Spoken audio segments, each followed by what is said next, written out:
ਸਤਨਾਮ ਸ਼੍ਰੀ ਵਾਹਿਗੁਰੂ ਸਾਹਿਬ JIO. ਕਹਾਂ ਬੁੱਧ ਪ੍ਰਭ ਤੁਛ ਹਮਾਰੀ, ਬਰਨ ਸਕੈ ਮਹਿਮਾ ਜੋ ਤਿਹਾਰੀ। ਹਮ ਨ ਸਕਤ ਕਰ ਸਿਫਤ ਤੁਮਹਾਰੀ, ਆਪ ਲਿਹੋ ਤੁਮ ਕਥਾ ਸੁਧਾਰੀ। ਪਰਮ ਸਨਮਾਨਿਓ ਗੁਰੂ ਰੂਪ ਗੁਰੂ ਖਾਲਸਾ ਸਾਧ ਸੰਗਤ ਜੀ, ਵਾਹਿਗੁਰੂ ਜੀ ਕਾ ਖਾਲਸਾ ਵਾਹਿਗੁਰੂ ਜੀ ਕੀ ਫਤਿਹ। ਅੱਜ ਦਾਸ ਆਪ ਜੀ ਦੇ ਨਾਲ ਸ਼੍ਰੀ ਜਪਜੀ ਸਾਹਿਬ ਦੇ ਸਾਦੇ ਜਿਹੇ ਅਰਥ ਆਪਣੀ ਤੁੱਛ ਬੁੱਧੀ ਅਨੁਸਾਰ ਸਰਵਣ ਕਰਵਾਉਣ ਲੱਗਿਆ ਹੈ। ਆਓ ਬੜੇ ਪ੍ਰੇਮ ਨਾਲ ਸ਼੍ਰੀ ਜਪਜੀ ਸਾਹਿਬ ਦੇ ਅਰਥ ਸਰਵਣ ਕਰੀਏ। ਇੱਕ ਓੰਕਾਰ। ਇੱਕ ਓੰਕਾਰ ਦਾ ਅਰਥ ਹੈ ਇੱਕ ਅਕਾਲ ਪੁਰਖ ਜੋ ਇੱਕ ਰਸ ਵਿਆਪਕ ਹੈ। ਸਤਨਾਮ ਉਸ ਦਾ ਨਾਮ ਸੱਚਾ ਹੈ। ਕਰਤਾ ਪੁਰਖ ਜਿਸ ਦਾ ਨਾਮ ਹੋਂਦ ਵਾਲਾ ਹੈ, ਜੋ ਸ੍ਰਿਸ਼ਟੀ ਦਾ ਰਚਨਹਾਰ ਹੈ ਅਤੇ ਜੋ ਸਭ ਵਿੱਚ ਵਿਆਪਕ ਹੈ। ਨਿਰਭਉ ਉਹ ਭੈ ਤੋਂ ਰਹਿਤ ਹੈ। ਨਿਰਵੈਰ ਉਹ ਵੈਰ ਤੋਂ ਰਹਿਤ ਹੈ। ਅਕਾਲ ਮੂਰਤ ਜਿਸ ਦਾ ਸਰੂਪ ਕਾਲ ਤੋਂ ਪਰੇ ਹੈ। ਅਜੂਨੀ ਜੋ ਜੂਨਾਂ ਵਿੱਚ ਨਹੀਂ ਆਉਂਦਾ। ਸਹਿਭੰ ਜਿਸ ਦਾ ਪ੍ਰਕਾਸ਼ ਆਪਣੇ ਆਪ ਤੋਂ ਹੋਇਆ ਹੈ। ਗੁਰ ਪ੍ਰਸਾਦ ਅਤੇ ਜੋ ਸਤਿਗੁਰੂ ਦੀ ਕਿਰਪਾ ਨਾਲ ਮਿਲਦਾ ਹੈ। ਜਪ ਜਪ ਬਾਣੀ ਦਾ ਨਾਮ ਹੈ। ਇਸ ਬਾਣੀ ਦਾ ਨਾਮ ਜਪ ਹੈ। ਉਸ ਦਾ ਸਿਮਰਨ ਕਰ। ਆਦਿ ਸੱਚ ਜੁਗਾਦ ਸੱਚ ਅਕਾਲ ਪੁਰਖ ਮੁੱਢ ਤੋਂ ਹੋਂਦ ਵਾਲਾ ਹੈ ਤੇ ਜੁਗਾਂ ਜੁਗਾਂਤਰਾਂ ਦੇ ਮੁੱਢ ਤੋਂ ਮੌਜੂਦ ਹੈ। ਹੈ ਭੀ ਸੱਚ ਨਾਨਕ ਹੋਸੀ ਭੀ ਸੱਚ। ਹੇ ਨਾਨਕ ਪਰਮਾਤਮਾ ਇਸ ਵੇਲੇ ਵੀ ਮੌਜੂਦ ਹੈ ਅਤੇ ਅਗਾਂਹ ਨੂੰ ਵੀ ਹੋਂਦ ਵਾਲਾ ਰਹੇਗਾ। ਸੋਚੈ ਸੋਚ ਨਾ ਹੋਵਈ, ਜੇ ਸੋਚੀ ਲੱਖ ਵਾਰ। ਜੇ ਮੈਂ ਲੱਖ ਵਾਰੀ ਵੀ ਇਸ਼ਨਾਨ ਆਦਿਕ ਨਾਲ ਸਰੀਰ ਦੀ ਸੁੱਚ ਰੱਖਾਂ ਤਾਂ ਵੀ ਇਸ ਤਰ੍ਹਾਂ ਸੁੱਚ ਰੱਖਣ ਨਾਲ ਮਨ ਦੀ ਸੁੱਚ ਨਹੀਂ ਰਹਿ ਸਕਦੀ। ਚੁੱਪੈ ਚੁੱਪ ਨਾ ਹੋਵਈ, ਜੇ ਲਾਏ ਰਹਾ ਲਿਵਤਾਰ। ਜੇ ਮੈਂ ਸਰੀਰ ਦੀ ਇਕਤਾਰ ਸਮਾਧੀ ਲਾਈ ਰੱਖਾਂ ਤਾਂ ਵੀ ਇਸ ਤਰ੍ਹਾਂ ਚੁੱਪ ਰਹਿਣ ਨਾਲ ਮਨ ਦੀ ਸ਼ਾਂਤੀ ਨਹੀਂ ਹੋ ਸਕਦੀ। ਭੁੱਖਿਆ ਭੁੱਖ ਨਾ ਉਤਰੀ, ਜੇ ਬੰਨਾ ਪੂਰੀਆ ਭਾਰ। ਜੇ ਮੈਂ ਸਾਰੇ ਭਵਨਾਂ ਦੇ ਪਦਾਰਥਾਂ ਦੇ ਢੇਰ ਵੀ ਸਾਂਭ ਲਵਾਂ ਤਾਂ ਵੀ ਤ੍ਰਿਸ਼ਨਾ ਦੇ ਅਧੀਨ ਰਹਾਂ, ਤ੍ਰਿਸ਼ਨਾ ਦੂਰ ਨਹੀਂ ਹੋ ਸਕਦੀ। ਸਹਿ ਸਿਆਣਪਾ ਲੱਖ ਹੋਏ, ਤਾਂ ਇੱਕ ਨਾ ਚੱਲੈ ਨਾਲ। ਜੇ ਮੇਰੇ ਵਿੱਚ ਹਜ਼ਾਰਾਂ ਤੇ ਲੱਖਾਂ ਚਤੁਰਾਈਆਂ ਹੋਣ ਤਾਂ ਵੀ ਉਹਨਾਂ ਵਿੱਚੋਂ ਇੱਕ ਵੀ ਚਤੁਰਾਈ ਸਾਥ ਨਹੀਂ ਦਿੰਦੀ। ਕਿਵ ਸਚਿਆਰਾ ਹੋਈਐ, ਕਿਵ ਕੂੜਾ ਟੁੱਟੈ ਪਾਲ। ਤਾਂ ਫਿਰ ਅਕਾਲ ਪੁਰਖ ਦਾ ਪ੍ਰਕਾਸ਼ ਹੋਣ ਲਈ ਯੋਗ ਕਿਵੇਂ ਬਣ ਸਕੀਦਾ ਹੈ ਅਤੇ ਸਾਡੇ ਅੰਦਰ ਦਾ ਕੂੜ ਦਾ ਪਰਦਾ ਕਿਵੇਂ ਟੁੱਟ ਸਕਦਾ ਹੈ। ਹੁਕਮ ਰਜਾਈ ਚੱਲਣਾ, ਨਾਨਕ ਲਿਖਿਆ ਨਾਲ। ਰਜ਼ਾ ਦੇ ਮਾਲਕ ਅਕਾਲ ਪੁਰਖ ਦੇ ਹੁਕਮ ਵਿੱਚ ਤੁਰਨਾ ਇਹੀ ਇੱਕ ਵਿਧੀ ਹੈ। ਹੇ ਨਾਨਕ ਇਹ ਵਿਧੀ ਧੁਰ ਤੋਂ ਹੀ ਜਦ ਤੋਂ ਜਗਤ ਬਣਿਆ ਹੈ ਲਿਖੀ ਚਲੀ ਆ ਰਹੀ ਹੈ। ਹੁਕਮੀ ਹੋਵਨ ਆਕਾਰ, ਹੁਕਮ ਨਾ ਕਹਿਆ ਜਾਈ। ਅਕਾਲ ਪੁਰਖ ਦੇ ਹੁਕਮ ਅਨੁਸਾਰ ਸਾਰੇ ਸਰੀਰ ਬਣਦੇ ਹਨ, ਪਰ ਇਹ ਹੁਕਮ ਦੱਸਿਆ ਨਹੀਂ ਜਾ ਸਕਦਾ ਕਿ ਕਿਹੋ ਜਿਹਾ ਹੈ। ਹੁਕਮੀ ਹੋਵਨ ਜੀ, ਹੁਕਮ ਮਿਲੈ ਵਡਿਆਈ। ਰੱਬ ਦੇ ਹੁਕਮ ਅਨੁਸਾਰ ਹੀ ਸਾਰੇ ਜੀਵ ਜੰਮਦੇ ਹਨ ਅਤੇ ਹੁਕਮ ਅਨੁਸਾਰ ਹੀ ਰੱਬ ਦੇ ਦਰ ਤੇ ਸ਼ੋਭਾ ਮਿਲਦੀ ਹੈ।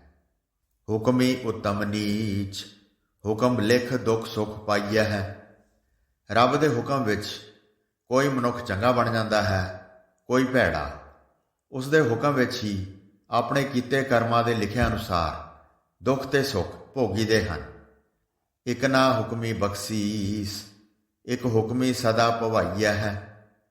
ਹੁਕਮ ਵਿੱਚ ਹੀ ਕਦੀ ਮਨੁੱਖਾਂ ਉੱਤੇ ਅਕਾਲ ਪੁਰਖ ਦੇ ਦਰ ਤੋਂ ਬਖਸ਼ਿਸ਼ ਹੁੰਦੀ ਹੈ ਅਤੇ ਉਸ ਦੇ ਹੁਕਮ ਵਿੱਚ ਹੀ ਕਈ ਮਨੁੱਖ ਨਿਤ ਜਨਮ ਮਰਨ ਦੇ ਗੇੜ ਵਿੱਚ ਭਵਾਈਦੇ ਹਨ। ਹੁਕਮ ਹੈ ਅੰਦਰ ਸਭ ਕੋ, ਬਾਹਰ ਹੁਕਮ ਨਾ ਕੋਏ।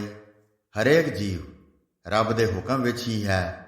ਕੋਈ ਜੀਵ ਹੁਕਮ ਤੋਂ ਬਾਹਰ ਭਾਵ ਹੁਕਮ ਤੋਂ ਆਕੀ ਨਹੀਂ ਹੋ ਸਕਦਾ। ਨਾਨਕ ਹੁਕਮੈ ਜੇ ਬੁਝੈ, ਤਾਂ ਹਉਮੈ ਕਹੈ ਨਾ ਕੋਏ। ਹੇ ਨਾਨਕ, ਜੇ ਕੋਈ ਮਨੁੱਖ ਅਕਾਲ ਪੁਰਖ ਦੇ ਹੁਕਮ ਨੂੰ ਸਮਝ ਲਵੇ ਤਾਂ ਫਿਰ ਉਹ ਸਵਾਰਥ ਦੀਆਂ ਗੱਲਾਂ ਨਹੀਂ ਕਰਦਾ, ਭਾਵ ਫਿਰ ਉਹ ਸਵਾਰਥੀ ਜੀਵਨ ਛੱਡ ਦਿੰਦਾ ਹੈ। ਗਾਵੈ ਕੋ ਤਾਣ, ਹੋਵੈ ਕਿਸੈ ਤਾਣ। ਜਿਸ ਕਿਸੇ ਮਨੁੱਖ ਨੂੰ ਸਮਰੱਥਾ ਹੁੰਦੀ ਹੈ ਉਹ ਰੱਬ ਦੇ ਤਾਣ ਨੂੰ ਗਾਉਂਦਾ ਹੈ, ਭਾਵ ਉਸ ਦੀ ਸਿਫਤ ਸਲਾਹ ਕਰਦਾ ਹੈ ਤੇ ਉਸ ਦੇ ਉਹ ਕੰਮ ਕਥਨ ਕਰਦਾ ਹੈ ਜਿਨ੍ਹਾਂ ਤੋਂ ਉਸ ਦੀ ਵੱਡੀ ਤਾਕਤ ਪ੍ਰਗਟ ਹੋਵੇ। ਗਾਵੈ ਕੋ ਦਾਤ ਜਾਣੈ ਨੀਸਾਨ। ਕੋਈ ਮਨੁੱਖ ਉਸ ਦੀਆਂ ਦਾਤਾਂ ਨੂੰ ਹੀ ਗਾਉਂਦਾ ਹੈ ਕਿਉਂਕਿ ਇਹਨਾਂ ਦਾਤਾਂ ਨੂੰ ਉਹ ਰੱਬ ਦੀ ਰਹਿਮਤ ਦਾ ਨਿਸ਼ਾਨ ਸਮਝਦਾ ਹੈ। ਗਾਵੈ ਕੋ ਗੁਣ ਵਡਿਆਈਆ ਚਾਰ। ਕੋਈ ਮਨੁੱਖ ਰੱਬ ਦੇ ਸੋਹਣੇ ਗੁਣ ਤੇ ਸੋਹਣੀਆਂ ਵਡਿਆਈਆਂ ਵਰਣਨ ਕਰਦਾ ਹੈ। ਗਾਵੈ ਕੋ ਵਿਦਿਆ ਵਿਖਮ ਵਿਚਾਰ। ਕੋਈ ਮਨੁੱਖ ਵਿਦਿਆ ਦੇ ਬਲ ਨਾਲ ਅਕਾਲ ਪੁਰਖ ਦੇ ਕਠਨ ਗਿਆਨ ਨੂੰ ਗਾਉਂਦਾ ਹੈ, ਭਾਵ ਸ਼ਾਸਤਰ ਆਦਿਕ ਦੁਆਰਾ ਆਤਮਿਕ ਫਿਲਾਸਫੀ ਦੇ ਔਖੇ ਵਿਸ਼ਿਆਂ ਤੇ ਵਿਚਾਰ ਕਰਦਾ ਹੈ। ਗਾਵੈ ਕੋ ਸਾਜ ਕਰੇ ਤਨ ਖੇਹ। ਕੋਈ ਮਨੁੱਖ ਇਉਂ ਗਾਉਂਦਾ ਹੈ, ਅਕਾਲ ਪੁਰਖ ਸਰੀਰ ਨੂੰ ਬਣਾ ਕੇ ਫਿਰ ਸੁਆਹ ਕਰ ਦਿੰਦਾ ਹੈ। ਗਾਵੈ ਕੋ ਜੀਏ ਲੈ ਫਿਰ ਦੇਹ। ਕੋਈ ਇਉਂ ਗਾਉਂਦਾ ਹੈ, ਹਰੀ ਸਰੀਰਾਂ ਵਿੱਚੋਂ ਜਿੰਦਾ ਕੱਢ ਕੇ ਫਿਰ ਦੂਜੇ ਸਰੀਰਾਂ ਵਿੱਚ ਪਾ ਦਿੰਦਾ ਹੈ। ਗਾਵੈ ਕੋ ਜਾਪੈ ਦਿਸੈ ਦੂਰ। ਕੋਈ ਮਨੁੱਖ ਆਖਦਾ ਹੈ, ਅਕਾਲ ਪੁਰਖ ਦੂਰ ਜਾਪਦਾ ਹੈ, ਦੂਰ ਦਿਸਦਾ ਹੈ। ਗਾਵੈ ਕੋ ਵੇਖੈ ਹਾਦਰਾ ਹਦੂਰ। ਪਰ ਕੋਈ ਆਖਦਾ ਹੈ, ਨਹੀਂ, ਉਹ ਨੇੜੇ ਹੈ, ਸਭ ਥਾਈਂ ਹਾਜ਼ਰ ਹੈ, ਸਭ ਨੂੰ ਵੇਖ ਰਿਹਾ ਹੈ। ਕਥਨਾ ਕਥੀ ਨਾ ਆਵੈ ਤੋਟ। ਪਰਮਾਤਮਾ ਦੇ ਹੁਕਮ ਦੇ ਵਰਣਨ ਕਰਨ ਦੀ ਤੋਟ ਨਹੀਂ ਆ ਸਕੀ, ਭਾਵ ਵਰਣਨ ਕਰ ਕਰਕੇ ਉਸ ਦੇ ਹੁਕਮ ਦਾ ਅੰਤ ਨਹੀਂ ਪੈ ਸਕਿਆ ਤੇ ਹੁਕਮ ਦਾ ਸਹੀ ਸਰੂਪ ਨਹੀਂ ਲੱਭ ਸਕਿਆ। ਕਥ ਕਥ ਕਥੀ ਕੋਟੀ ਕੋਟ ਕੋਟ। ਭਾਵੇਂ ਕਰੋੜਾਂ ਹੀ ਜੀਵਾਂ ਨੇ ਬੇਅੰਤ ਵਾਰੀ ਅਕਾਲ ਪੁਰਖ ਦੇ ਹੁਕਮ ਦਾ ਵਰਣਨ ਕੀਤਾ ਹੈ। ਦੇਦਾ ਦੇ ਲਾਦੇ ਥਕ ਪਾਹੇ। ਦਾਤਾਰ ਅਕਾਲ ਪੁਰਖ ਸਭ ਜੀਆਂ ਨੂੰ ਰਿਜ਼ਕ ਦੇ ਰਿਹਾ ਹੈ, ਪਰ ਜੀਵ ਲੈ ਲੈ ਕੇ ਥੱਕ ਜਾਂਦੇ ਹਨ। ਜੁਗਾ ਜੁਗੰਤਰ ਖਾਹੀ ਖਾਹੇ। ਸਭ ਜੀਵ ਸਦਾ ਤੋਂ ਹੀ ਰੱਬ ਦੇ ਦਿੱਤੇ ਪਦਾਰਥ ਖਾਂਦੇ ਚਲੇ ਆ ਰਹੇ ਹਨ। ਹੁਕਮੀ ਹੁਕਮ ਚਲਾਏ ਰਾਹੋ। ਹੁਕਮ ਵਾਲੇ ਰੱਬ ਦਾ ਹੁਕਮ ਹੀ ਸੰਸਾਰ ਦੀ ਕਾਰ ਵਾਲਾ ਰਸਤਾ ਚਲਾ ਰਿਹਾ ਹੈ। ਨਾਨਕ ਵਿਗਸੈ ਵੇ ਪਰਵਾਹ। ਹੇ ਨਾਨਕ, ਉਹ ਨਿਰੰਕਾਰ ਸਦਾ ਬੇਪਰਵਾਹ ਹੈ ਤੇ ਪ੍ਰਸੰਨ ਹੈ। ਸਾਚਾ ਸਾਹਿਬ ਸਾਚ ਨਾਏ, ਭਾਖਿਆ ਭਾਉ ਅਪਾਰ। ਅਕਾਲ ਪੁਰਖ ਸਦਾ ਥਿਰ ਰਹਿਣ ਵਾਲਾ ਹੀ ਹੈ। ਉਸ ਦਾ ਨਿਯਮ ਵੀ ਸਦਾ ਅਟਲ ਹੈ। ਉਸ ਦੀ ਬੋਲੀ ਪ੍ਰੇਮ ਹੈ ਅਤੇ ਉਹ ਆਪ ਅਕਾਲ ਪੁਰਖ ਬੇਅੰਤ ਹੈ। ਆਖੈ ਮੰਗਹਿ ਦੇਹ ਦੇਹ, ਦਾਤ ਕਰੇ ਦਾਤਾਰ। ਅਸੀਂ ਜੀਵ ਉਸ ਪਾਸੋਂ ਦਾਤਾ ਮੰਗਦੇ ਹਾਂ ਅਤੇ ਆਖਦੇ ਹਾਂ, ਹੇ ਹਰੀ, ਸਾਨੂੰ ਦਾਤਾਂ ਦੇ। ਉਹ ਦਾਤਾਰ ਬਖਸ਼ਿਸ਼ਾਂ ਕਰਦਾ ਹੈ। ਫਿਰ ਕੇ ਅੱਗੇ ਰੱਖੀਐ ਜਿਤ ਦਿਸੈ ਦਰਬਾਰ। ਜੇ ਸਾਰੀਆਂ ਦਾਤਾਂ ਉਹ ਆਪ ਹੀ ਬਖਸ਼ ਰਿਹਾ ਹੈ ਤਾਂ ਫਿਰ ਅਸੀਂ ਕਿਹੜੀ ਭੇਟਾ ਉਸ ਅਕਾਲ ਪੁਰਖ ਦੇ ਅੱਗੇ ਰੱਖੀਏ ਜਿਸ ਦੇ ਸਦਕੇ ਸਾਨੂੰ ਉਸ ਦਾ ਦਰਬਾਰ ਦਿਸ ਪਏ। ਮੋਹੋਂ ਕੇ ਬੋਲਣ ਬੋਲੀਐ ਜਿਤ ਸੁਣ ਧਰੇ ਪਿਆਰ। ਅਸੀਂ ਮੂੰਹੋਂ ਕਿਹੜਾ ਬਚਨ ਬੋਲੀਏ, ਭਾਵ ਕਿਹੋ ਜਿਹੀ ਅਰਦਾਸ ਕਰੀਏ ਜਿਸ ਨੂੰ ਸੁਣ ਕੇ ਉਹ ਹਰੀ ਸਾਨੂੰ ਪਿਆਰ ਕਰੇ। ਅੰਮ੍ਰਿਤ ਵੇਲਾ ਸਚ ਨਾਉ, ਵਡਿਆਈ ਵਿਚਾਰ। ਪੂਰਨ ਖਿੜਾਓ ਦਾ ਸਮਾਂ ਹੋਵੇ, ਭਾਵ ਪ੍ਰਭਾਤ ਵੇਲਾ ਹੋਵੇ, ਉਸ ਵਕਤ ਨਾਮ ਸਿਮਰੀਏ ਤੇ ਉਸ ਦੀਆਂ ਵਡਿਆਈਆਂ ਦੀ ਵਿਚਾਰ ਕਰੀਏ। ਕਰਮੀ ਆਵੈ ਕੱਪੜਾ ਨਦਰੀ ਮੋਖ ਦੁਆਰ। ਇਸ ਤਰ੍ਹਾਂ ਪ੍ਰਭੂ ਦੀ ਮਿਹਰ ਨਾਲ ਸਿਫਤ ਰੂਪ ਪਟੋਲਾ ਮਿਲਦਾ ਹੈ। ਉਸ ਦੀ ਕਿਰਪਾ ਦ੍ਰਿਸ਼ਟੀ ਨਾਲ ਕੂੜ ਦੀ ਪਾਲ ਤੋਂ ਖਲਾਸੀ ਹੁੰਦੀ ਹੈ ਤੇ ਰੱਬ ਦਾ ਦਰ ਪ੍ਰਾਪਤ ਹੋ ਜਾਂਦਾ ਹੈ। ਨਾਨਕ ਇਹ ਵੈ ਜਾਣੀਐ ਸਭ ਆਪੇ ਸਚਿਆਰ। ਹੇ ਨਾਨਕ, ਇਸ ਤਰ੍ਹਾਂ ਇਹ ਸਮਝ ਆ ਜਾਂਦੀ ਹੈ ਕਿ ਉਹ ਹੋਂਦ ਦਾ ਮਾਲਕ ਅਕਾਲ ਪੁਰਖ ਸਭ ਥਾਈਂ ਭਰਪੂਰ ਹੈ। ਥਾਪਿਆ ਨਾ ਜਾਏ, ਕੀਤਾ ਨਾ ਹੋਏ। ਨਾ ਉਹ ਪੈਦਾ ਕੀਤਾ ਜਾ ਸਕਦਾ ਹੈ ਅਤੇ ਨਾ ਹੀ ਸਾਡੇ ਬਣਾਇਆ ਬਣਦਾ ਹੈ। ਆਪੇ ਆਪ ਨਿਰੰਜਨ ਸੋਏ। ਉਹ ਨਿਰੋਲ ਆਪ ਹੀ ਆਪ ਹੈ। ਉਹ ਅਕਾਲ ਪੁਰਖ ਮਾਇਆ ਦੇ ਪ੍ਰਭਾਵ ਤੋਂ ਪਰੇ ਹੈ। ਜਿਨ ਸੇਵਿਆ ਤਿਨ ਪਾਇਆ ਮਾਨ। ਜਿਸ ਮਨੁੱਖ ਨੇ ਉਸ ਅਕਾਲ ਪੁਰਖ ਨੂੰ ਸਿਮਰਿਆ ਹੈ, ਉਸ ਨੇ ਹੀ ਉਸ ਦੀ ਵਡਿਆਈ ਪਾਈ ਹੈ। ਨਾਨਕ ਗਾਵੀਐ ਗੁਣੀ ਨਿਧਾਨ। ਹੇ ਨਾਨਕ, ਆਓ ਅਸੀਂ ਵੀ ਉਸ ਗੁਣਾਂ ਦੇ ਖਜ਼ਾਨੇ ਪਰਮਾਤਮਾ ਦੀ ਸਿਫਤ ਸਲਾਹ ਕਰੀਏ। ਗਾਵੀਐ ਸੁਣੀਐ ਮਨ ਰੱਖੀਐ ਭਾਓ। ਆਓ ਅਕਾਲ ਪੁਰਖ ਦੇ ਗੁਣ ਗਾਈਏ ਤੇ ਸੁਣੀਏ ਅਤੇ ਆਪਣੇ ਮਨ ਵਿੱਚ ਉਸ ਦਾ ਪ੍ਰੇਮ ਟਿਕਾਈਏ। ਦੁੱਖ ਪਰ ਹਰ ਸੁੱਖ ਘਰ ਲੈ ਜਾਏ। ਜੋ ਮਨੁੱਖ ਇਹ ਆਹਰ ਕਰਦਾ ਹੈ, ਉਹ ਆਪਣਾ ਦੁੱਖ ਦੂਰ ਕਰਕੇ ਸੁੱਖ ਨੂੰ ਹਿਰਦੇ ਵਿੱਚ ਵਸਾ ਲੈਂਦਾ ਹੈ। ਗੁਰਮੁਖ ਨਾਦੰ ਗੁਰਮੁਖ ਵੇਦੰ ਗੁਰਮੁਖ ਰਹਿਆ ਸਮਾਈ। ਪਰ ਉਸ ਰੱਬ ਦਾ ਨਾਮ ਤੇ ਗਿਆਨ ਗੁਰੂ ਦੀ ਰਾਹੀਂ ਪ੍ਰਾਪਤ ਹੁੰਦਾ ਹੈ। ਗੁਰੂ ਦੀ ਰਾਹੀਂ ਹੀ ਇਹ ਪ੍ਰਤੀਤ ਆਉਂਦੀ ਹੈ ਕਿ ਉਹ ਪਰਮਾਤਮਾ ਸਭ ਥਾਈਂ ਵਿਆਪਕ ਹੈ। ਗੁਰ ਈਸਰ ਗੁਰ ਗੋਰਖ ਬਰਮਾ ਗੁਰ ਪਾਰਬਤੀ ਮਾਈ। ਗੁਰੂ ਹੀ ਸਾਡੇ ਲਈ ਸ਼ਿਵ ਹੈ। ਗੁਰੂ ਹੀ ਸਾਡੇ ਲਈ ਗੋਰਖ ਹੈ, ਬ੍ਰਹਮਾ ਹੈ ਅਤੇ ਗੁਰੂ ਹੀ ਸਾਡੇ ਲਈ ਮਾਈ ਪਾਰਬਤੀ ਹੈ। ਜੇ ਹੋਂ ਜਾਣਾ ਆਖਾ ਨਾਹੀ, ਕਹਿਣਾ ਕਥਨ ਨਾ ਜਾਈ। ਉਂਝ ਇਸ ਅਕਾਲ ਪੁਰਖ ਦੇ ਹੁਕਮ ਨੂੰ ਜੇ ਮੈਂ ਸਮਝ ਵੀ ਲਵਾਂ ਤਾਂ ਵੀ ਉਸ ਦਾ ਵਰਣਨ ਨਹੀਂ ਕਰ ਸਕਦਾ। ਅਕਾਲ ਪੁਰਖ ਦੇ ਹੁਕਮ ਦਾ ਕਥਨ ਨਹੀਂ ਕੀਤਾ ਜਾ ਸਕਦਾ। ਗੁਰਾ ਇੱਕ ਦੇਹ ਬੁਝਾਈ। ਮੇਰੀ ਤਾਂ ਹੈ ਸਤਿਗੁਰੂ ਤੇਰੇ ਅੱਗੇ ਇਹੀ ਅਰਦਾਸ ਹੈ ਕਿ ਮੈਨੂੰ ਇੱਕ ਸਮਝ ਦੇ। ਸਭਨਾ ਜੀਆਂ ਕਾ ਇੱਕ ਦਾਤਾ ਸੋ ਮੈਂ ਵਿਸਰ ਨਾ ਜਾਈ। ਕਿ ਜਿਹੜਾ ਸਭਨਾ ਜੀਆਂ ਨੂੰ ਦਾਤਾ ਦੇਣ ਵਾਲਾ ਇੱਕ ਪਰਮਾਤਮਾ ਹੈ, ਮੈਂ ਕਿਤੇ ਉਸ ਨੂੰ ਭੁਲਾ ਨਾ ਦਿਆਂ। ਤੀਰਥ ਨਾਵਾ ਜੇ ਤਿਸ ਭਾਵਾ ਵਿਣ ਭਾਣੇ ਕੇ ਨਾਏ ਕਰੀ। ਮੈਂ ਤੀਰਥਾਂ ਉੱਤੇ ਜਾ ਕੇ ਤਦ ਇਸ਼ਨਾਨ ਕਰਾਂ ਜੇ ਇਉਂ ਕਰਨ ਨਾਲ ਉਸ ਪਰਮਾਤਮਾ ਨੂੰ ਖੁਸ਼ ਕਰ ਸਕਾਂ।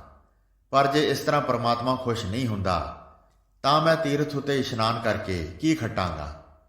ਜੇਤੀ ਸਿਰ ਠੁਪਾਈ ਵੇਖਾ ਵਿਣ ਕਰਮਾ ਕੇ ਮਿਲੈ ਲਈ। ਅਕਾਲ ਪੁਰਖ ਦੀ ਪੈਦਾ ਕੀਤੀ ਹੋਈ ਜਿਤਨੀ ਵੀ ਦੁਨੀਆ ਮੈਂ ਦੇਖਦਾ ਹਾਂ, ਇਸ ਵਿੱਚ ਪਰਮਾਤਮਾ ਦੀ ਕਿਰਪਾ ਤੋਂ ਬਿਨਾਂ ਕਿਸੇ ਨੂੰ ਕੁਝ ਨਹੀਂ ਮਿਲਦਾ ਤੇ ਕੋਈ ਕੁਝ ਲੈ ਨਹੀਂ ਸਕਦਾ। ਮਤ ਵਿੱਚ ਰਤਨ ਜਵਾਹਰ ਮਾਣਿਕ ਜੇ ਇੱਕ ਗੁਰ ਕੀ ਸਿੱਖ ਸੁਣੀ। ਜੇ ਸਤਿਗੁਰੂ ਦੀ ਇੱਕ ਸਿੱਖਿਆ ਸੁਣ ਲਈ ਜਾਏ ਤਾਂ ਮਨੁੱਖ ਦੀ ਬੁੱਧ ਦੇ ਅੰਦਰ ਰਤਨ ਜਵਾਹਰ ਤੇ ਮੋਤੀ ਉਪਜ ਪੈਂਦੇ ਹਨ। ਭਾਵ ਪਰਮਾਤਮਾ ਦੇ ਗੁਣ ਪੈਦਾ ਹੋ ਜਾਂਦੇ ਹਨ। ਗੁਰਾ ਇੱਕ ਦੇਹ ਬੁਝਾਈ। ਤਾਂ ਤੇ ਹੇ ਸਤਿਗੁਰੂ, ਮੇਰੀ ਤੇਰੇ ਅੱਗੇ ਇਹੀ ਅਰਦਾਸ ਹੈ ਕਿ ਮੈਨੂੰ ਇੱਕ ਸਮਝ ਦੇ। ਸਭਨਾ ਜੀਆਂ ਕਾ ਇੱਕ ਦਾਤਾ ਸੋ ਮੈਂ ਵਿਸਰ ਨਾ ਜਾਈ। ਜਿਸ ਕਰਕੇ ਮੈਨੂੰ ਉਹ ਅਕਾਲ ਪੁਰਖ ਨਾ ਵਿਸਰ ਜਾਏ ਜੋ ਸਾਰੇ ਜੀਵਾਂ ਨੂੰ ਦਾਤਾ ਦੇਣ ਵਾਲਾ ਹੈ। ਜੇ ਜੁਗ ਚਾਰੇ ਆਰਜਾ ਹੋਰ ਦਸੂਣੀ ਹੋਏ। ਜੇ ਕਿਸੇ ਮਨੁੱਖ ਦੀ ਉਮਰ 4 ਗੁਣਾ ਜਿਤਨੀ ਹੋ ਜਾਏ, ਨੇਰੀ ਇਤਨੀ ਹੀ ਨਹੀਂ ਸਗੋਂ ਜੇ ਉਸ ਤੋਂ ਵੀ 10 ਗੁਣੀ ਹੋਰ ਉਮਰ ਹੋ ਜਾਏ। ਨਵਾਂ ਖੰਡਾਂ ਵਿੱਚ ਜਾਣੀਐ ਨਾਲ ਚੱਲੈ ਸਭ ਕੋਏ। ਜੇ ਉਹ ਸਾਰੇ ਸੰਸਾਰ ਵਿੱਚ ਵੀ ਪ੍ਰਗਟ ਹੋ ਜਾਏ ਅਤੇ ਹਰੇਕ ਮਨੁੱਖ ਉਸ ਦੇ ਪਿੱਛੇ ਲੱਗ ਕੇ ਤੁਰੇ। ਚੰਗਾ ਨਾਉ ਰਖਾਏ ਕੈ ਜਸ ਕੀਰਤ ਜਗ ਲੇ। ਜੇ ਉਹ ਚੰਗੀ ਨਾਮਵਾਰੀ ਖੱਟ ਕੇ ਸਾਰੇ ਸੰਸਾਰ ਵਿੱਚ ਸ਼ੋਭਾ ਵੀ ਪ੍ਰਾਪਤ ਕਰ ਲਏ। ਜੇ ਤਿਸ ਨਦਰ ਨਾ ਆਵਈ ਤਾਂ ਬਾਤ ਨਾ ਪੁੱਛੈ ਕਿ। ਪਰ ਜੇਕਰ ਅਕਾਲ ਪੁਰਖ ਦੀ ਮਿਹਰ ਦੀ ਨਜ਼ਰ ਵਿੱਚ ਨਹੀਂ ਆ ਸਕਦਾ ਤਾਂ ਉਹ ਉਸ ਬੰਦੇ ਵਰਗਾ ਹੈ ਜਿਸ ਦੀ ਕੋਈ ਵੀ ਖਬਰ ਨਹੀਂ ਪੁੱਛਦਾ। ਭਾਵ ਇਤਨੀ ਮਾਣ ਵਡਿਆਈ ਵਾਲਾ ਹੁੰਦਿਆਂ ਹੋਇਆਂ ਵੀ ਅਸਲ ਵਿੱਚ ਨਿਆਸਰਾ ਹੀ ਹੈ। ਕੀਟਾ ਅੰਦਰ ਕੀਟ ਕਰ, ਦੋਸੀ ਦੋਸ ਧਰੇ। ਸਗੋਂ ਅਜਿਹਾ ਮਨੁੱਖ ਅਕਾਲ ਪੁਰਖ ਦੇ ਸਾਹਮਣੇ ਇੱਕ ਮਾਮੂਲੀ ਜਿਹਾ ਕੀੜਾ ਹੈ। ਅਕਾਲ ਪੁਰਖ ਉਸ ਨੂੰ ਦੋਸ਼ੀ ਥਾਪ ਕੇ ਉਸ ਉੱਤੇ ਨਾਮ ਨੂੰ ਭੁੱਲਣ ਦਾ ਦੋਸ਼ ਲਾਉਂਦਾ ਹੈ। ਨਾਨਕ ਨਿਰਗੁਣ ਗੁਣ ਕਰੇ, ਗੁਣਵੰਤਿਆ ਗੁਣ ਦੇ। ਹੇ ਨਾਨਕ, ਉਹ ਅਕਾਲ ਪੁਰਖ ਗੁਣਹੀਨ ਮਨੁੱਖ ਵਿੱਚ ਗੁਣ ਪੈਦਾ ਕਰ ਦਿੰਦਾ ਹੈ ਤੇ ਗੁਣੀ ਮਨੁੱਖਾਂ ਨੂੰ ਵੀ ਗੁਣ ਉਹੀ ਬਖਸ਼ਦਾ ਹੈ। ਤੇਹਾ ਕੋਈ ਨਾ ਸੁਝਈ, ਜੇ ਤਿਸ ਗੁਣ ਕੋਈ ਕਰੇ। ਇਹੋ ਜਿਹਾ ਕੋਈ ਹੋਰ ਨਹੀਂ ਦਿਸਦਾ ਜੋ ਨਿਰਗੁਣ ਜੀਵ ਨੂੰ ਕੋਈ ਗੁਣ ਦੇ ਸਕਦਾ ਹੋਵੇ। ਭਾਵ ਪ੍ਰਭੂ ਦੀ ਮਿਹਰ ਦੀ ਨਜ਼ਰ ਹੀ ਉਸ ਨੂੰ ਉੱਚਾ ਕਰ ਸਕਦੀ ਹੈ। ਲੰਮੀ ਉਮਰ ਤੇ ਜਗਤ ਦੀ ਸ਼ੋਭਾ ਸਹਾਇਤਾ ਨਹੀਂ ਕਰਦੀ। ਸੁਣਿਆ ਸਿੱਧ ਪੀਰ ਸੁਰਨਾਥ। ਇਹ ਨਾਮ ਹਿਰਦੇ ਵਿੱਚ ਟਿਕਣ ਦੀ ਹੀ ਬਰਕਤ ਹੈ ਕਿ ਵਾਹਿਗੁਰੂ ਦੀ ਸਿਫਤ ਸਲਾਹ ਸੁਣਨ ਨਾਲ ਸਧਾਰਨ ਮਨੁੱਖ ਸਿੱਧਾਂ, ਪੀਰਾਂ, ਦੇਵਤਿਆਂ ਤੇ ਨਾਥਾਂ ਦੀ ਪਦਵੀ ਪਾ ਲੈਂਦੇ ਹਨ। ਸੁਣਿਆ ਧਰਤ ਧਵਲ ਆਕਾਸ। ਤੇ ਵਾਹਿਗੁਰੂ ਦੀ ਸਿਫਤ ਸਲਾਹ ਸੁਣਨ ਨਾਲ ਉਹਨਾਂ ਨੂੰ ਇਹ ਸੋਝੀ ਹੋ ਜਾਂਦੀ ਹੈ ਕਿ ਧਰਤੀ ਆਕਾਸ਼ ਦਾ ਆਸਰਾ ਉਹ ਪ੍ਰਭੂ ਹੈ। ਸੁਣਿਆ ਦੀਪ ਲੋ ਪਾਤਾਲ। ਵਾਹਿਗੁਰੂ ਦੀ ਸਿਫਤ ਸਲਾਹ ਸੁਣਨ ਨਾਲ ਸੋਝੀ ਪੈਂਦੀ ਹੈ ਕਿ ਵਾਹਿਗੁਰੂ ਸਾਰੇ ਦੀਪਾਂ, ਲੋਕਾਂ, ਪਾਤਾਲਾਂ ਵਿੱਚ ਵਿਆਪਕ ਹੈ। ਸੁਣਿਆ ਪੋਹੇ ਨਾ ਸਕੈ ਕਾਲ। ਵਾਹਿਗੁਰੂ ਦੀ ਸਿਫਤ ਸਲਾਹ ਸੁਣਨ ਵਾਲੇ ਮਨੁੱਖ ਨੂੰ ਕਾਲ ਵੀ ਪੋ ਨਹੀਂ ਸਕਦਾ। ਭਾਵ ਉਹਨਾਂ ਨੂੰ ਮੌਤ ਡਰਾ ਨਹੀਂ ਸਕਦੀ। ਨਾਨਕ ਭਗਤਾ ਸਦਾ ਵਿਗਾਸ। ਹੇ ਨਾਨਕ, ਅਕਾਲ ਪੁਰਖ ਦੇ ਨਾਮ ਵਿੱਚ ਸੁਰਤ ਜੋੜਨ ਵਾਲੇ ਭਗਤ ਜਨਾਂ ਦੇ ਹਿਰਦੇ ਵਿੱਚ ਸਦਾ ਖੜਾਓ ਬਣਿਆ ਰਹਿੰਦਾ ਹੈ। ਸੁਣਿਆ ਦੁਖ ਪਾਪ ਕਾ ਨਾਸ। ਕਿਉਂਕਿ ਉਸ ਦੀ ਸਿਫਤ ਸਲਾਹ ਸੁਣਨ ਕਰਕੇ ਮਨੁੱਖ ਦੇ ਦੁੱਖਾਂ ਤੇ ਪਾਪਾਂ ਦਾ ਨਾਸ ਹੋ ਜਾਂਦਾ ਹੈ। ਸੁਣਿਆ ਈਸਰ ਬਰਮਾ ਇੰਦ। ਅਕਾਲ ਪੁਰਖ ਦੇ ਨਾਮ ਵਿੱਚ ਸੁਰਤ ਜੋੜਨ ਦਾ ਸਦਕਾ ਸਧਾਰਨ ਮਨੁੱਖ ਸ਼ਿਵ, ਬ੍ਰਹਮਾ ਤੇ ਇੰਦਰ ਦੀ ਪਦਵੀ ਤੇ ਅਪੜ ਜਾਂਦਾ ਹੈ। ਸੁਣਿਆ ਮੁਖ ਸਾਲਾ ਹਣਮੰਦ। ਮੰਦਾ ਮਨੁੱਖ ਵੀ ਮੂੰਹੋਂ ਰੱਬ ਦੀਆਂ ਸਿਫਤਾਂ ਕਰਨ ਲੱਗ ਪੈਂਦਾ ਹੈ। ਸੁਣਿਆ ਜੋਗ ਜੁਗਤ ਤਨ ਭੇਦ।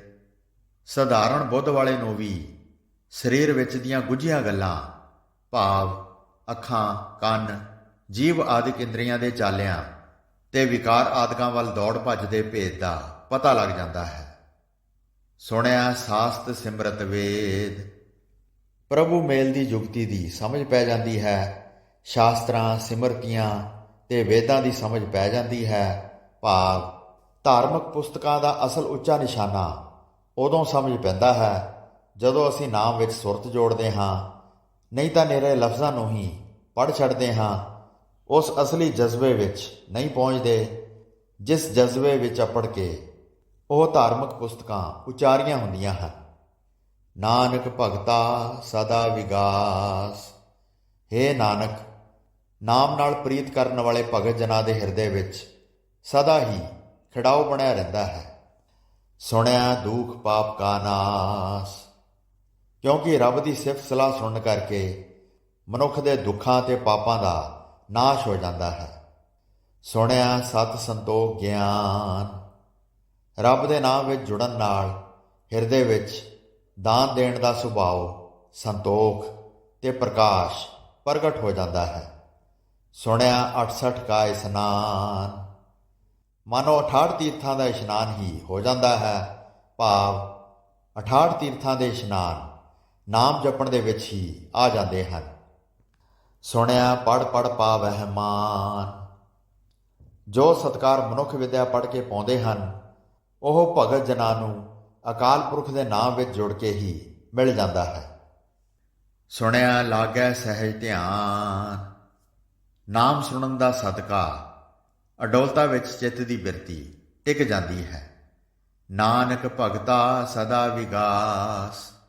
ਹੇ ਨਾਨਕ, ਅਕਾਲ ਪੁਰਖ ਦੇ ਨਾਮ ਵਿੱਚ ਸੁਰਤ ਜੋੜਨ ਵਾਲੇ ਭਗਤ ਜਨਾਂ ਦੇ ਹਿਰਦੇ ਵਿੱਚ ਸਦਾ ਖਿੜਾਓ ਬਣਿਆ ਰਹਿੰਦਾ ਹੈ।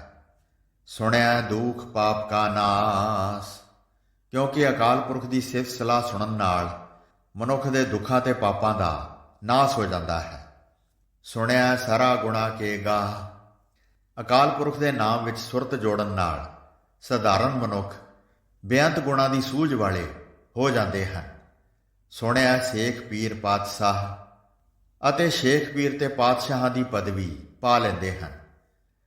ਸੁਣਿਆ ਅੰਧੇ ਪਾਵੈ ਰਾਹ, ਇਹ ਨਾਮ ਸੁਣਨ ਦੀ ਹੀ ਬਰਕਤ ਹੈ ਕਿ ਅੰਨੇ ਗਿਆਨਹੀਣ ਮਨੁੱਖ ਵੀ ਅਕਾਲ ਪੁਰਖ ਨੂੰ ਮਿਲਣ ਦਾ ਰਾਹ ਲੱਭ ਲੈਂਦੇ ਹਨ।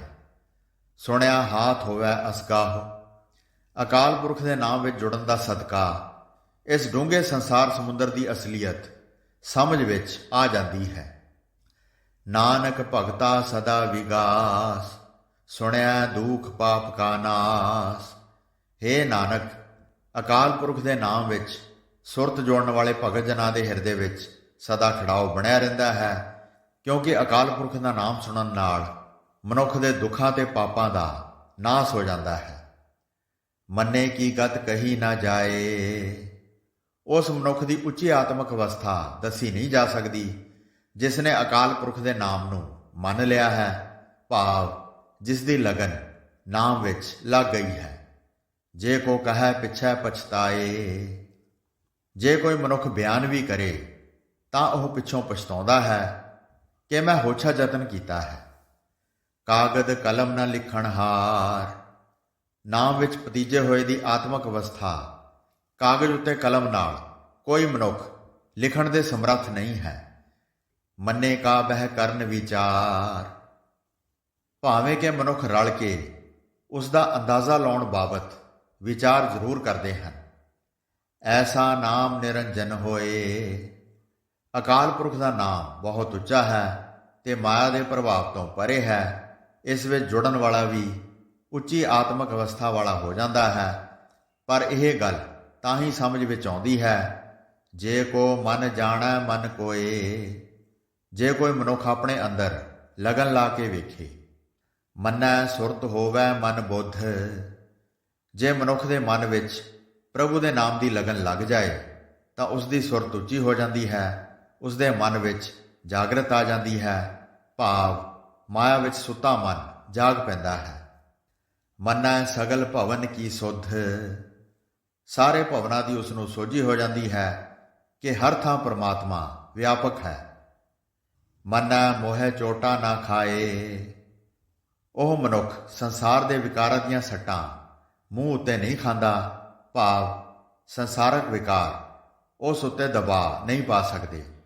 ਮੰਨੈ ਜਮ ਕੈ ਸਾਥ ਨਾ ਜਾਏ, ਅਤੇ ਜਮਾਂ ਨਾਲ ਉਸ ਨੂੰ ਵਾਹ ਨਹੀਂ ਪੈਂਦਾ, ਭਾਵ ਉਹ ਜਨਮ ਮਰਨ ਦੇ ਗੇੜ ਵਿੱਚੋਂ ਬਚ ਜਾਂਦਾ ਹੈ। ਐਸਾ ਨਾਮ ਨਿਰੰਜਨ ਹੋਏ, ਜੇ ਕੋ ਮਨ ਜਾਣੈ ਮਨ ਕੋਏ। ਅਕਾਲ ਪੁਰਖ ਦਾ ਨਾਮ ਜੋ ਮਾਇਆ ਦੇ ਪ੍ਰਭਾਵ ਤੋਂ ਪਰੇ ਹੈ, ਐਡਾ ਉੱਚਾ ਹੈ ਕਿ ਉਸ ਵਿੱਚ ਜੁੜਨ ਵਾਲਾ ਵੀ ਉੱਚੀ ਆਤਮਿਕ ਅਵਸਥਾ ਵਾਲਾ ਹੋ ਜਾਂਦਾ ਹੈ। ਪਰ ਇਹ ਗੱਲ ਤਾਂ ਹੀ ਸਮਝ ਵਿੱਚ ਆਉਂਦੀ ਹੈ ਜੇ ਕੋਈ ਮਨੁੱਖ ਆਪਣੇ ਮਨ ਵਿੱਚ ਹਰੀ ਨਾਮ ਦੀ ਲਗਨ ਪੈਦਾ ਕਰ ਲੇ। ਮੰਨੈ ਮਾਰਗ ਠਾਕ ਨਾ ਪਾਏ, ਜੇ ਮਨੁੱਖ ਦਾ ਮਨ ਨਾਮ ਵਿੱਚ ਪਤੀਤ ਜਾਏ ਤਾਂ ਜ਼ਿੰਦਗੀ ਦੇ ਸਫ਼ਰ ਵਿੱਚ ਵਿਚਾਰ ਆਦਿਕ ਦੀ ਕੋਈ ਰੋਕ ਨਹੀਂ ਪੈਂਦੀ।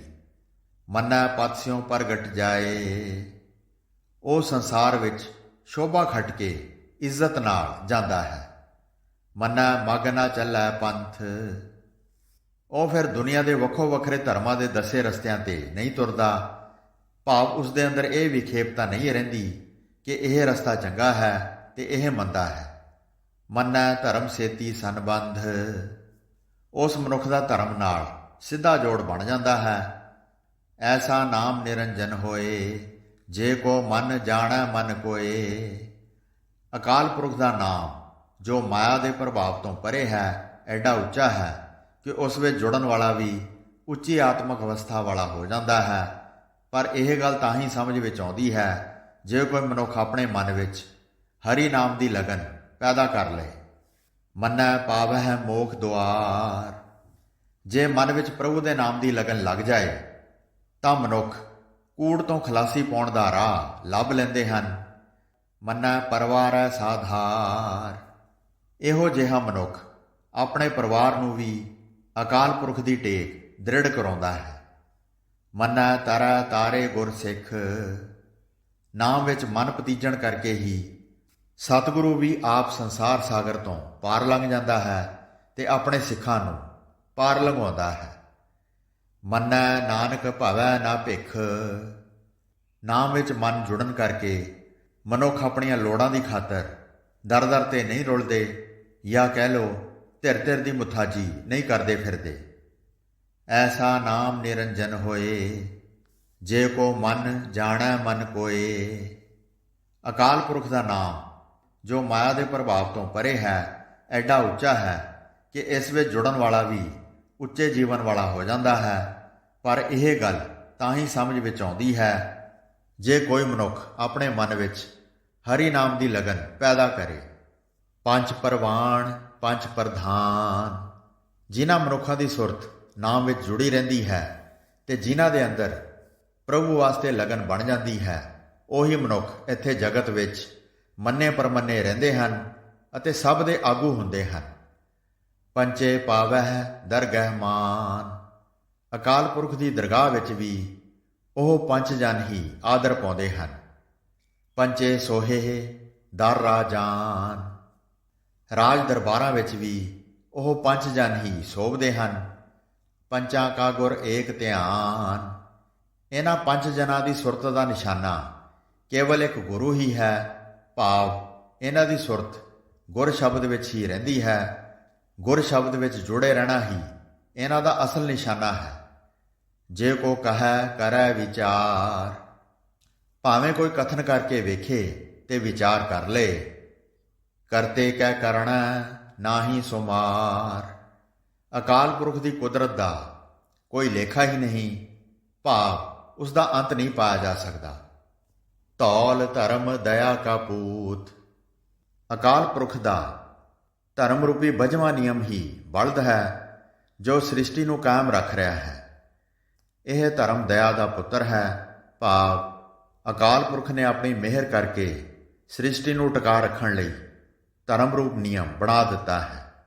ਭਾਵ ਕਿ ਜਿਸ ਹਿਰਦੇ ਵਿੱਚ ਦਇਆ ਹੈ ਉੱਥੇ ਧਰਮ ਪ੍ਰਫੁੱਲਿਤ ਹੁੰਦਾ ਹੈ।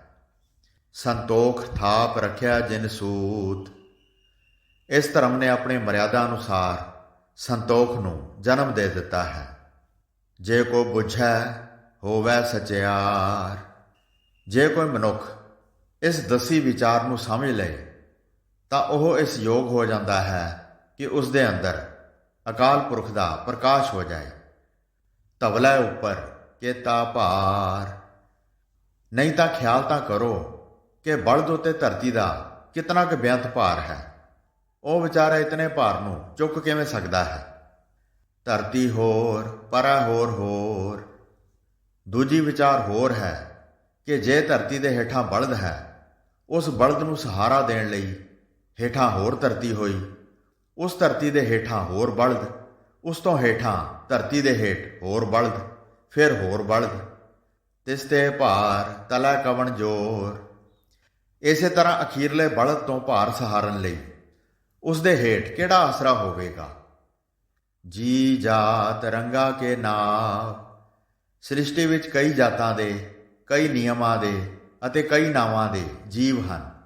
ਸਭਨਾ ਲਿਖਿਆ ਊੜੀ ਕਲਾਮ। ਇਹਨਾਂ ਸਭਨਾਂ ਨੇ ਇੱਕ ਤਾਰ ਚਲਦੀ ਕਲਮ ਨਾਲ ਅਕਾਲ ਪੁਰਖ ਦੀ ਕੁਦਰਤ ਦਾ ਲੇਖਾ ਲਿਖਿਆ ਹੈ। ਇਹੋ ਲੇਖਾ ਲਿਖ ਜਾਣੈ ਕੋਏ।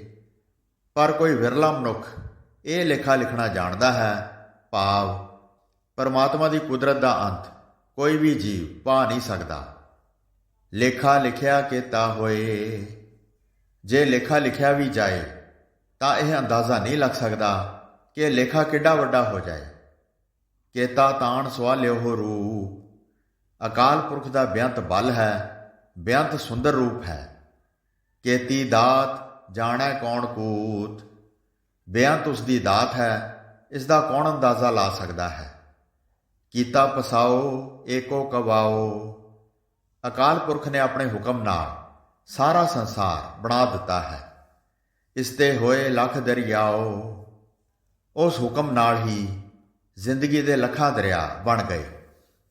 ਕੁਦਰਤ ਕਵਣ ਕਹਾ ਵਿਚਾਰ, ਸੋ ਮੇਰੀ ਕੀ ਤਾਕਤ ਹੈ ਕਿ ਕਰਤਾਰ ਦੀ ਕੁਦਰਤ ਦੀ ਵਿਚਾਰ ਕਰ ਸਕਾਂ। ਵਾਰਿਆ ਨਾ ਜਾਵਾ ਏਕ ਵਾਰ, ਹੇ ਅਕਾਲ ਪੁਰਖ ਮੈਂ ਤਾਂ ਤੇਰੇ ਉੱਤੋਂ ਇੱਕ ਵਾਰ ਵੀ ਸਦਕੇ ਹੋਣ ਜੋਗਾ ਨਹੀਂ ਹਾਂ। ਭਾਵ ਮੇਰੀ ਹਸਤੀ ਬਹੁਤ ਹੀ ਤੁੱਛ ਹੈ। ਜੋ ਤੁਧ ਭਾਵੈ ਸਾਈ ਭਲੀ ਕਾਰ, ਜੋ ਤੈਨੂੰ ਚੰਗਾ ਲੱਗਦਾ ਹੈ ਉਹ ਕੰਮ ਭਲਾ ਹੈ। ਭਾਵ ਤੇਰੀ ਰਜ਼ਾ ਵਿੱਚ ਰਹਿਣਾ ਹੀ ਠੀਕ ਹੈ। ਤੂੰ ਸਦਾ ਸਲਾਮਤ ਨਿਰੰਕਾਰ, ਹੇ ਨਿਰੰਕਾਰ ਤੂੰ ਸਦਾ ਅਟਲ ਰਹਿਣ ਵਾਲਾ ਹੈ। ਅਸੰਖ ਜਪ ਅਸੰਖ ਭਾਓ, ਅਕਾਲ ਪੁਰਖ ਦੀ ਰਚਨਾ ਵਿੱਚ ਅਣਗਿਣਤ ਜੀਵ ਜਪ ਕਰਦੇ ਹਨ। ਬੇਅੰਤ ਜੀਵ ਹੀ ਹੋਰਨਾਂ ਨਾਲ ਪਿਆਰ ਦਾ ਵਰਤਾਓ ਕਰ ਰਹੇ ਹਨ। ਅਸੰਖ ਪੂਜਾ ਅਸੰਖ ਤਪ ਤਾਓ, ਕਈ ਜੀਵ ਪੂਜਾ ਕਰ ਰਹੇ ਹਨ ਅਤੇ ਅਣਗਿਣਤ ਹੀ ਜੀਵ ਤਪ ਸਾਧ ਰਹੇ ਹਨ। ਅਸੰਖ ਗ੍ਰੰਥ ਮੁਖ ਵੇਦ ਪਾਠ, ਬੇਅੰਤ ਜੀਵ ਵੇਦਾਂ ਅਤੇ ਹੋਰ ਧਾਰਮਿਕ ਪੁਸਤਕਾਂ ਦੇ ਪਾਠ ਆਪਣੇ ਮੂੰਹ ਨਾਲ ਕਰ ਰਹੇ ਹਨ। ਅਸੰਖ ਜੋਗ ਮਨ ਰਹੇ ਉਦਾਸ, ਜੋਗ ਦੇ ਸਾਧਨ ਕਰਨ ਵਾਲੇ ਬੇਅੰਤ ਮਨੁੱਖ ਆਪਣੇ ਮਨ ਵਿੱਚ ਮਾਇਆ ਵੱਲੋਂ ਉਪਰਾਮ ਰਹਿੰਦੇ ਹਨ। ਅਸੰਖ ਭਗਤ ਗੁਣ ਗਿਆਨ ਵਿਚਾਰ, ਅਕਾਲ ਪੁਰਖ ਦੀ ਕੁਦਰਤ ਵਿੱਚ ਅਣਗਿਣਤ ਭਗਤ ਹਨ ਜੋ ਅਕਾਲ ਪੁਰਖ ਦੇ ਗੁਣਾਂ ਅਤੇ ਗਿਆਨ ਦੀ ਵਿਚਾਰ ਕਰ ਰਹੇ ਹਨ। ਅਸੰਖ ਸਤੀ ਅਸੰਖ ਦਾਤਾਰ, ਅਨੇਕਾਂ ਹੀ ਦਾਨੀ ਤੇ ਦਾਤੇ ਹਨ। ਅਸੰਖ ਸੂਰ ਮੋਹ ਭਖ ਸਾਰ, ਅਕਾਲ ਪੁਰਖ ਦੀ ਰਚਨਾ ਵਿੱਚ ਬੇਅੰਤ ਸੂਰਮੇ ਹਨ ਜੋ ਆਪਣੇ ਮੂੰਹਾਂ ਉੱਤੇ ਭਾਵ ਸਨਮੁਖ ਹੋ ਕੇ ਸ਼ਸਤਰਾਂ ਦੇ ਵਾਰ ਸਹਿੰਦੇ ਹਨ। ਅਸੰਖ ਮੌਨ ਲਿਵ ਲਾਏ ਤਾਰ, ਅਨੇਕਾਂ ਮੌਨੀ ਹਨ ਜੋ ਇੱਕ ਰਸ ਬਿਰਤੀ ਜੋੜ ਕੇ ਬੈਠੇ ਹੋਏ ਹਨ। ਕੁਦਰਤ ਕਵਣ ਕਹਾ ਵਿਚਾਰ, ਮੇਰੀ ਕੀ ਤਾਕਤ ਹੈ ਕਿ ਕਰਤਾਰ ਦੀ ਕੁਦਰਤ ਦੀ ਵਿਚਾਰ ਕਰ ਸਕਾਂ। ਵਾਰਿਆ ਨਾ ਜਾਵਾ ਏਕ ਵਾਰ, ਜੋ ਤੁਧ ਭਾਵੈ ਸਾਈ ਭਲੀ ਕਾਰ, ਹੇ ਅਕਾਲ ਪੁਰਖ ਮੈਂ ਤਾਂ ਤੇਰੇ ਉੱਤੋਂ ਇੱਕ ਵਾਰੀ ਵੀ ਸਦਕੇ ਹੋਣ ਜੋਗਾ ਨਹੀਂ ਹਾਂ। ਭਾਵ ਮੇਰੀ ਹਸਤੀ ਬਹੁਤ ਹੀ ਤੁੱਛ ਹੈ। ਜੋ ਤੈਨੂੰ ਚੰਗਾ ਲੱਗਦਾ ਹੈ ਉਹੀ ਕੰਮ ਭਲਾ ਹੈ। ਭਾਵ ਤੇਰੀ ਰਜ਼ਾ ਵਿੱਚ ਰਹਿਣਾ ਹੀ ਠੀਕ ਹੈ। ਤੂੰ ਸਦਾ ਸਲਾਮਤ ਨਿਰੰਕਾਰ, ਹੇ ਨਿਰੰਕਾਰ ਤੂੰ ਸਦਾ ਅਟਲ ਰਹਿਣ ਵਾਲਾ ਹੈ। ਅਸੰਖ ਮੂਰਖ ਅੰਧ ਘੋਰ, ਨਿਰੰਕਾਰ ਦੀ ਰਚੀ ਹੋਈ ਸ੍ਰਿਸ਼ਟੀ ਵਿੱਚ ਅਨੇਕਾਂ ਹੀ ਮਹਾਮੂਰਖ ਹਨ। ਅਸੰਖ ਚੋਰ ਹਰਾਮ ਖੋਰ, ਅਨੇਕਾਂ ਹੀ ਚੋਰ ਹਨ ਜੋ ਪਰਾਇਆ ਮਾਲ ਚੁਰਾ ਚੁਰਾ ਕੇ ਵਰਤ ਰਹੇ ਹਨ। ਅਸੰਖ ਅਮਰ ਕਰ ਜਾਹੇ ਜੋਰ, ਅਤੇ ਅਨੇਕਾਂ ਹੀ ਇਹੋ ਜਿਹੇ ਮਨੁੱਖ ਹਨ ਜੋ ਦੂਜਿਆਂ ਉੱਤੇ ਹੁਕਮ ਤੇ ਵਧੀਕੀਆਂ ਕਰ ਕਰਕੇ ਅੰਤ ਨੂੰ ਇਸ ਸੰਸਾਰ ਤੋਂ ਚਲੇ ਜਾਂਦੇ ਹਨ। ਅਸੰਖ ਗਲ ਵੱਢ ਹੱਤਿਆ ਕਮਾਹੇ, ਅਨੇਕਾਂ ਹੀ ਖੂਨੀ ਮਨੁੱਖ ਲੋਕਾਂ ਦੇ ਗਲ ਵੱਢ ਰਹੇ ਹਨ। ਅਸੰਖ ਪਾਪੀ ਪਾਪ ਕਰ ਜਾਹੇ, ਅਤੇ ਅਨੇਕਾਂ ਹੀ ਪਾਪੀ ਮਨੁੱਖ ਪਾਪ ਕਮਾ ਕੇ ਆਖਰ ਇਸ ਦੁਨੀਆ ਤੋਂ ਤੁਰ ਜਾਂਦੇ ਹਨ। ਅਸੰਖ ਕੂੜਿਆਰ ਕੂੜੇ ਫਿਰਾਹੇ, ਅਨੇਕਾਂ ਹੀ ਝੂਠ ਬੋਲਣ ਦੇ ਸੁਭਾਅ ਵਾਲੇ ਮਨੁੱਖ ਝੂਠ ਵਿੱਚ ਹੀ ਰੁੱਝੇ ਪਏ ਹਨ। ਅਸੰਖ ਮਲੇਛ ਮਲ ਭਖ ਖਾਹੇ, ਅਤੇ ਅਨੇਕਾਂ ਹੀ ਖੋਟੀ ਬੁੱਧੀ ਵਾਲੇ ਮਨੁੱਖ ਮਲ ਭਾਵ ਗੰਦਮੰਦ ਹੀ ਖਾਈ ਜਾ ਰਹੇ ਹਨ। ਅਸੰਖ ਨਿੰਦਕ ਸਿਰ ਕਰਹਿ ਭਾਰ, ਅਨੇਕਾਂ ਹੀ ਨਿੰਦਕ ਨਿੰਦਿਆ ਕਰਕੇ ਆਪਣੇ ਸਿਰ ਉੱਤੇ ਨਿੰਦਿਆ ਦਾ ਭਾਰ ਚੁੱਕ ਰਹੇ ਹਨ। ਨਾਨਕ ਨੀਚ ਕਹੈ ਵਿਚਾਰ, ਹੇ ਨਿਰੰਕਾਰ ਅਨੇਕਾਂ ਹੋਰ ਜੀਵ ਕਈ ਹੋਰ ਕੁਕਰਮਾਂ ਵਿੱਚ ਫਸੇ ਹੋਣਗੇ। ਮੇਰੀ ਕੀ ਤਾਕਤ ਹੈ ਕਿ ਤੇਰੀ ਕੁਦਰਤ ਦੀ ਪੂਰਨ ਵਿਚਾਰ ਕਰ ਸਕਾਂ। ਨਾਨਕ ਵਿਚਾਰਾਂ ਤਾਂ ਇਹ ਤੁੱਛ ਜਿਹੀ ਵਿਚਾਰ ਪੇਸ਼ ਕਰਦਾ ਹੈ। ਵਾਰਿਆ ਨਾ ਜਾਵਾ ਏਕ ਵਾਰ, ਜੋ ਤੁਧ ਭਾਵੈ ਸਾਈ ਭਲੀ ਕਾਰ, ਹੇ ਅਕਾਲ ਪੁਰਖ ਮੈਂ ਤਾਂ ਤੇਰੇ ਉੱਤੇ ਇੱਕ ਵਾਰੀ ਵੀ ਸਦਕੇ ਹੋਣ ਜੋਗਾ ਨਹੀਂ ਹਾਂ। ਭਾਵ ਮੈਂ ਤੇਰੀ ਬੇਅੰਤ ਕੁਦਰਤ ਦੀ ਪੂਰਨ ਵਿਚਾਰ ਕਰਨ ਜੋਗਾ ਨਹੀਂ ਹਾਂ। ਜੋ ਤੈਨੂੰ ਚੰਗਾ ਲੱਗਦਾ ਹੈ ਉਹੀ ਕੰਮ ਭਲਾ ਹੈ। ਭਾਵ ਤੇਰੀ ਰਜ਼ਾ ਵਿੱਚ ਹੀ ਰਹਿਣਾ ਠੀਕ ਹੈ। ਤੇਰੀ ਸਿਫਤ ਸਲਾਹ ਕਰਕੇ ਸਾਡੇ ਜੀਵਾਂ ਲਈ ਇਹੀ ਭਲੀ ਗੱਲ ਹੈ। ਕਿ ਤੇਰੀ ਰਜ਼ਾ ਵਿੱਚ ਰਹੀਏ। ਤੂੰ ਸਦਾ ਸਲਾਮਤ ਨਿਰੰਕਾਰ, ਹੇ ਨਿਰੰਕਾਰ ਤੂੰ ਸਦਾ ਥਿਰ ਰਹਿਣ ਵਾਲਾ ਹੈ। ਅਸੰਖ ਨਾਵ ਅਸੰਖ ਥਾਵ, ਕੁਦਰਤ ਦੇ ਅਨੇਕ ਜੀਵਾਂ ਤੇ ਹੋਰ ਬੇਅੰਤ ਪਦਾਰਥਾਂ ਦੇ ਅਸੰਖਾਂ ਹੀ ਨਾਮ ਹਨ ਤੇ ਅਸੰਖਾਂ ਹੀ ਉਹਨਾਂ ਦੇ ਥਾਂ ਟਿਕਾਣੇ ਹਨ। ਅਗੰਮ ਅਗੰਮ ਅਸੰਖ ਲੋ, ਕੁਦਰਤ ਵਿੱਚ ਅਸੰਖਾਂ ਹੀ ਭਵਨ ਹਨ ਜਿਨ੍ਹਾਂ ਤੱਕ ਮਨੁੱਖ ਦੀ ਪਹੁੰਚ ਹੋ ਹੀ ਨਹੀਂ ਸਕਦੀ। ਅਸੰਖ ਕਹੇ ਸਿਰ ਭਾਰ ਹੋਏ, ਪਰ ਜੋ ਮਨੁੱਖ ਕੁਦਰਤ ਦਾ ਲੇਖਾ ਕਰਨ ਵਾਸਤੇ ਸ਼ਬਦ ਅਸੰਖ ਵੀ ਆਖਦੇ ਹਨ, ਉਹਨਾਂ ਦੇ ਸਿਰ ਉੱਤੇ ਵੀ ਭਾਰ ਹੁੰਦਾ ਹੈ। ਭਾਵ ਉਹ ਵੀ ਭੁੱਲ ਕਰਦੇ ਹਨ ਅਸੰਖ ਸ਼ਬਦ ਵੀ ਕਾਫੀ ਨਹੀਂ ਹੈ। ਅਖਰੀ ਨਾਮ ਅਖਰੀ ਸਾਲਾਹ, ਭਾਵੇਂ ਅਕਾਲ ਪੁਰਖ ਦੀ ਕੁਦਰਤ ਦਾ ਲੇਖਾ ਲਫ਼ਜ਼ ਅਸੰਖ ਤਾਂ ਕਿਤੇ ਰਿਹਾ, ਕੋਈ ਵੀ ਸ਼ਬਦ ਕਾਫੀ ਨਹੀਂ ਹੈ। ਪਰ ਅਕਾਲ ਪੁਰਖ ਦਾ ਨਾਮ ਵੀ ਅੱਖਰਾਂ ਦੀ ਰਾਹੀਂ ਹੀ ਲਿਆ ਜਾ ਸਕਦਾ ਹੈ। ਉਸ ਦੀ ਸਿਫਤ ਸਲਾਹ ਵੀ ਅੱਖਰਾਂ ਦੀ ਰਾਹੀਂ ਹੀ ਕੀਤੀ ਜਾ ਸਕਦੀ ਹੈ। ਅਖਰੀ ਗਿਆਨ ਗੀਤ ਗੁਣ ਗਾਹ, ਅਕਾਲ ਪੁਰਖ ਦਾ ਗਿਆਨ ਵੀ ਅੱਖਰਾਂ ਦੀ ਰਾਹੀਂ ਹੀ ਵਿਚਾਰਿਆ ਜਾ ਸਕਦਾ ਹੈ। ਅੱਖਰਾਂ ਦੀ ਰਾਹੀਂ ਹੀ ਉਸ ਦੇ ਗੀਤ ਅਤੇ ਗੁਣਾਂ ਦਾ ਵਾਕਫ ਹੋ ਸਕੀਦਾ ਹੈ। ਅਖਰੀ ਲਿਖਣ ਬੋਲਣ ਬਾਣ, ਬੋਲੀ ਦਾ ਲਿਖਣਾ ਤੇ ਬੋਲਣਾ ਵੀ ਅੱਖਰਾਂ ਦੀ ਰਾਹੀਂ ਹੀ ਦੱਸਿਆ ਜਾ ਸਕਦਾ ਹੈ। ਇਸ ਕਰਕੇ ਸ਼ਬਦ ਅਸੰਖ ਵਰਤਿਆ ਗਿਆ ਹੈ। ਅੱਖਰਾਂ ਸਿਰ ਸੰਜੋਗ ਵਖਾਣ, ਅੱਖਰਾਂ ਰਾਹੀਂ ਹੀ ਭਾਗਾਂ ਦਾ ਸੰਜੋਗ ਵਖਿਆਨ ਕੀਤਾ ਜਾ ਸਕਦਾ ਹੈ। ਜਿਨ ਇਹ ਲਿਖੇ ਤੇ ਸਿਰ ਨਾਹੇ, ਉਂਝ ਜਿਸ ਅਕਾਲ ਪੁਰਖ ਨੇ ਜੀਵਾਂ ਦੇ ਸੰਜੋਗ ਦੇ ਇਹ ਅੱਖਰ ਲਿਖੇ ਹਨ, ਉਸ ਦੇ ਸਿਰ ਉੱਤੇ ਕੋਈ ਲੇਖ ਨਹੀਂ ਹੈ। ਭਾਵ ਕੋਈ ਵੀ ਮਨੁੱਖ ਉਸ ਅਕਾਲ ਪੁਰਖ ਦਾ ਲੇਖਾ ਨਹੀਂ ਕਰ ਸਕਦਾ। ਜਿਵ ਫੁਰਮਾਏ ਤਿਵ ਤਿਵ ਪਾਹੇ, ਜਿਸ ਜਿਸ ਤਰ੍ਹਾਂ ਉਹ ਅਕਾਲ ਪੁਰਖ ਹੁਕਮ ਕਰਦਾ ਹੈ, ਉਸੇ ਤਰ੍ਹਾਂ ਜੀਵ ਆਪਣੇ ਸੰਜੋਗ ਭੋਗਦੇ ਹਨ। ਜੇਤਾ ਕੀਤਾ ਤੇ ਤਾ ਨਾਉ, ਇਹ ਸਾਰਾ ਸੰਸਾਰ ਜੋ ਅਕਾਲ ਪੁਰਖ ਨੇ ਬਣਾਇਆ ਹੈ, ਇਹ ਉਸ ਦਾ ਸਰੂਪ ਹੈ। ਇਹੋ ਵਿਸ ਸੰਸਾਰ ਤੁਮ ਦੇਖਦੇ, ਇਹੋ ਹਰ ਕਾ ਰੂਪ ਹੈ, ਹਰ ਰੂਪ ਨਦਰੀ ਆਇਆ। ਵਿਣ ਨਾਵੈ ਨਾਹੀ ਕੋ ਥਾਓ, ਕੋਈ ਥਾਂ ਅਕਾਲ ਪੁਰਖ ਦੇ ਸਰੂਪ ਤੋਂ ਖਾਲੀ ਨਹੀਂ ਹੈ। ਭਾਵ ਜਿਹੜੀ ਥਾਂ ਜਾਂ ਪਦਾਰਥ ਵੇਖੀਏ ਉਹੀ ਅਕਾਲ ਪੁਰਖ ਦਾ ਸਰੂਪ ਦਿਸਦਾ ਹੈ। ਸ੍ਰਿਸ਼ਟੀ ਦਾ ਜ਼ਰਰਾ ਜ਼ਰਰਾ ਅਕਾਲ ਪੁਰਖ ਦਾ ਸਰੂਪ ਹੈ।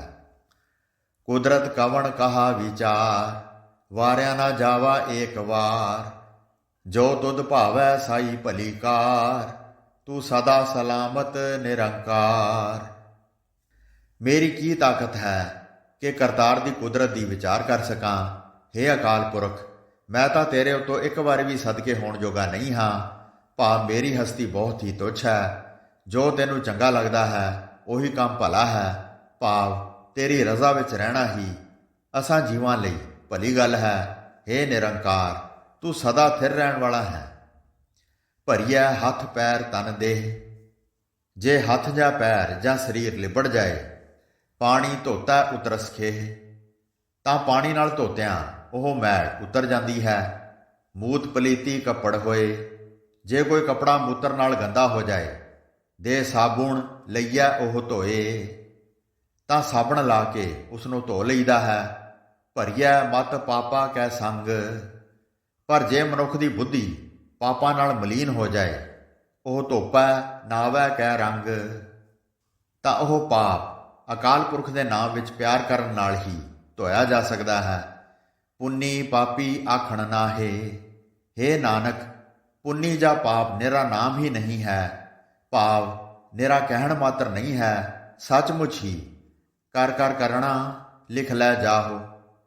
ਤੂੰ ਜਿਹੋ ਜਿਹੇ ਕਰਮ ਕਰੇਗਾ ਤੈਹੋ ਜਿਹੇ ਸੰਸਕਾਰ ਆਪਣੇ ਅੰਦਰ ਉਕਰ ਕੇ ਨਾਲ ਲੈ ਕੇ ਜਾਏਗਾ। ਆਪੇ ਬੀਜ ਆਪੇ ਹੀ ਖਾਹੋ, ਜੋ ਕੁਝ ਤੂੰ ਬੀਜੇਗਾ ਉਸ ਦਾ ਫਲ ਆਪ ਹੀ ਖਾਏਗਾ। ਨਾਨਕ ਹੁਕਮੀ ਆਵ ਉਹ ਜਾਹੋ, ਆਪਣੇ ਬੀਜੇ ਅਨੁਸਾਰ ਅਕਾਲ ਪੁਰਖ ਦੇ ਹੁਕਮ ਵਿੱਚ ਜਨਮ ਮਰਨ ਦੇ ਗੇੜ ਵਿੱਚ ਪਿਆ ਰਹੇਗਾ। ਤੀਰਥ ਤਪ ਦਇਆ ਦਤ ਦਾਨ, ਜੇ ਕੋ ਪਾਵੈ ਤਿਲ ਕਾ ਮਾਨ। ਤੀਰਥ ਯਾਤਰਾ, ਤਪਾਂ ਦੀ ਸਾਧਨਾ, ਜੀਆਂ ਤੇ ਦਇਆ ਕਰਨੀ, ਦਿੱਤਾ ਹੋਇਆ ਦਾਨ, ਇਹਨਾਂ ਕਰਮਾਂ ਦੇ ਵੱਟੇ ਜੇ ਕਿਸੇ ਮਨੁੱਖ ਨੂੰ ਕੋਈ ਵਡਿਆਈ ਮਿਲ ਵੀ ਜਾਏ ਤਾਂ ਰਤਾ ਮਾਤਰ ਹੀ ਮਿਲਦੀ ਹੈ। ਸੁਣਿਆ ਮੰਨਿਆ ਮਨ ਕੀਤਾ ਭਾਓ, ਅੰਤਰਗਤ ਤੀਰਥ ਮਲ ਨਾਓ। ਪਰ ਜਿਸ ਮਨੁੱਖ ਨੇ ਅਕਾਲ ਪੁਰਖ ਦੇ ਨਾਮ ਵਿੱਚ ਸੁਰਤ ਜੋੜੀ ਹੈ, ਜਿਸ ਦਾ ਮਨ ਨਾਮ ਵਿੱਚ ਪਤੀਜ ਗਿਆ ਹੈ ਅਤੇ ਜਿਸ ਨੇ ਆਪਣੇ ਮਨ ਵਿੱਚ ਅਕਾਲ ਪੁਰਖ ਦਾ ਪਿਆਰ ਜਮਾਇਆ ਹੈ, ਉਸ ਮਨੁੱਖ ਨੇ ਮਾਨੋ ਆਪਣੇ ਅੰਦਰਲੇ ਤੀਰਥ ਵਿੱਚ ਮਲ ਮਲ ਕੇ ਇਸ਼ਨਾਨ ਕਰ ਲਿਆ ਹੈ। ਭਾਵ ਉਸ ਮਨੁੱਖ ਨੇ ਆਪਣੇ ਅੰਦਰ ਵਸ ਰਹੇ ਅਕਾਲ ਪੁਰਖ ਵਿੱਚ ਜੁੜ ਕੇ ਚੰਗੀ ਤਰ੍ਹਾਂ ਆਪਣੇ ਮਨ ਦੀ ਮੈਲ ਲਾ ਲਈ ਹੈ। ਸਭ ਗੁਣ ਤੇਰੇ ਮੈਂ ਨਾਹੀ ਕੋਏ, ਵਿਣ ਗੁਣ ਕੀਤੇ ਭਗਤ ਨਾ ਹੋਏ। ਮੇਰੀ ਕੋਈ ਤਾਕਤ ਨਹੀਂ ਕਿ ਮੈਂ ਤੇਰੇ ਗੁਣ ਗਾ ਸਕਾਂ, ਇਹ ਸਭ ਤੇਰੀਆਂ ਹੀ ਵਡਿਆਈਆਂ ਹਨ। ਹੇ ਅਕਾਲ ਪੁਰਖ, ਜੇ ਤੂੰ ਆਪ ਆਪਣੇ ਗੁਣ ਮੇਰੇ ਵਿੱਚ ਪੈਦਾ ਨਾ ਕਰੇ ਤਾਂ ਮੈਥੋਂ ਤੇਰੀ ਭਗਤੀ ਨਹੀਂ ਹੋ ਸਕਦੀ। ਸਵਸਤ ਆਥ ਬਾਣੀ ਬਰਮਾਓ, ਸਤ ਸੁਹਾਣ ਸਦਾ ਮਨ ਚਾਓ। ਹੇ ਨਿਰੰਕਾਰ, ਤੇਰੀ ਸਦਾ ਜੈ ਹੋਵੇ।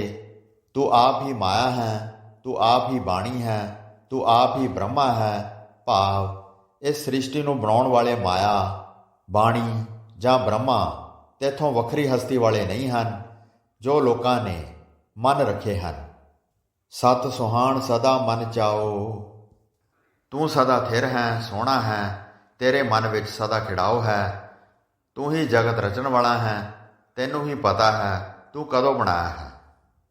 ਕਵਣ ਸੋ ਵੇਲਾ ਵਕਤ ਕਵਣ, ਕਵਣ ਥਿਤ ਕਵਣ ਵਾਰ। ਕਵਣ ਸੇ ਰੁੱਤੀ ਮਾਹੋ ਕਵਣ, ਜਿਤ ਹੋਆ ਆਕਾਰ।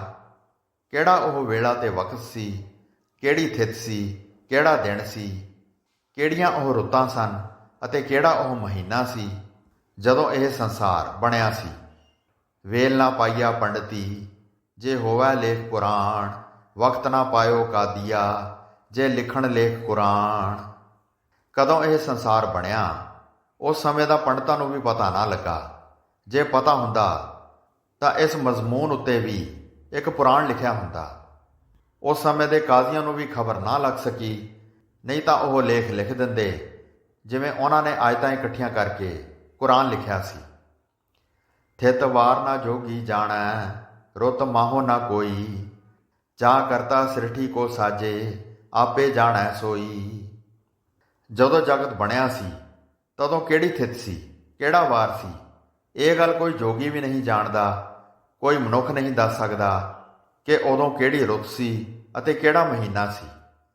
ਜੋ ਸਿਰਜਣਹਾਰ ਇਸ ਜਗਤ ਨੂੰ ਪੈਦਾ ਕਰਦਾ ਹੈ ਉਹ ਆਪ ਹੀ ਜਾਣਦਾ ਹੈ ਕਿ ਜਗਤ ਕਦੋਂ ਰਚਿਆ ਹੈ।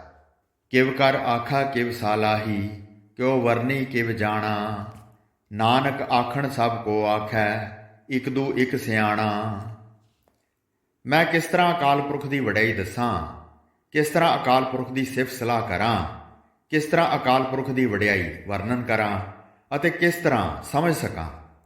ਹੇ ਨਾਨਕ, ਹਰੇਕ ਜੀਵ ਆਪਣੇ ਆਪ ਨੂੰ ਦੂਜੇ ਨਾਲੋਂ ਸਿਆਣਾ ਸਮਝ ਕੇ ਅਕਾਲ ਪੁਰਖ ਦੀ ਵਡਿਆਈ ਦੱਸਣ ਦਾ ਯਤਨ ਕਰਦਾ ਹੈ, ਪਰ ਦੱਸ ਨਹੀਂ ਸਕਦਾ। ਵੱਡਾ ਸਾਹਿਬ ਵੱਡੀ ਨਾਈ, ਕੀਤਾ ਜਾ ਕਾ ਹੋਵੈ। ਨਾਨਕ ਜੇ ਕੋ ਆਪੋ ਜਾਣੈ, ਅੱਗੇ ਗਿਆ ਨਾ ਸੋ ਹੈ। ਅਕਾਲ ਪੁਰਖ ਸਭ ਤੋਂ ਵੱਡਾ ਹੈ, ਉਸ ਦੀ ਵਡਿਆਈ ਉੱਚੀ ਹੈ। ਜੋ ਕੁਝ ਜਗਤ ਵਿੱਚ ਹੋ ਰਿਹਾ ਹੈ ਉਸੇ ਦਾ ਹੀ ਕੀਤਾ ਹੋ ਰਿਹਾ ਹੈ। ਹੇ ਨਾਨਕ, ਜੇ ਕੋਈ ਮਨੁੱਖ ਆਪਣੀ ਅਕਲ ਦੇ ਸਹਾਰੇ ਪ੍ਰਭੂ ਦੀ ਵਡਿਆਈ ਦਾ ਅੰਤ ਪਾਉਣ ਦਾ ਯਤਨ ਕਰੇ, ਉਹ ਅਕਾਲ ਪੁਰਖ ਦੇ ਦਰ ਤੇ ਜਾ ਕੇ ਆਦਰ ਨਹੀਂ ਪਾਉਂਦਾ। ਪਾਤਾਲਾ ਪਾਤਾਲ, ਲਖ ਆਗਾਸਾ ਆਗਾਸ। ਓੜਕ ਓੜਕ ਭਾਲ ਥਕੇ, ਵੇਦ ਕਹਿਣ ਇੱਕ ਬਾਤ। ਸਾਰੇ ਵੇਦ ਇੱਕ ਜ਼ੁਬਾਨ ਹੋ ਕੇ ਆਖਦੇ ਹਨ, ਪਾਤਾਲਾਂ ਦੇ ਹੇਠ ਹੋਰ ਲੱਖਾਂ ਪਤਾਲ ਹਨ ਅਤੇ ਆਗਾਸਾਂ ਦੇ ਉੱਤੇ ਹੋਰ ਲੱਖਾਂ ਆਕਾਸ਼ ਹਨ। ਬੇਅੰਤ ਰਿਸ਼ੀ ਮੁਨੀ ਇਹਨਾਂ ਦੇ ਅਖੀਰਲੇ ਬੰਨਿਆਂ ਦੀ ਭਾਲ ਕਰਕੇ ਥੱਕ ਗਏ ਹਨ, ਪਰ ਲੱਭ ਨਹੀਂ ਸਕੇ। ਸਹਿਸ 18 ਕਹਿਣ ਕਤੇਬਾ, ਅਸਲੂ ਇੱਕ ਧਾਤ। ਲੇਖਾ ਹੋਏ ਤਾਂ ਲਿਖੀਐ, ਲੇਖਿਆ ਹੋਏ ਵਿਨਾਸ਼।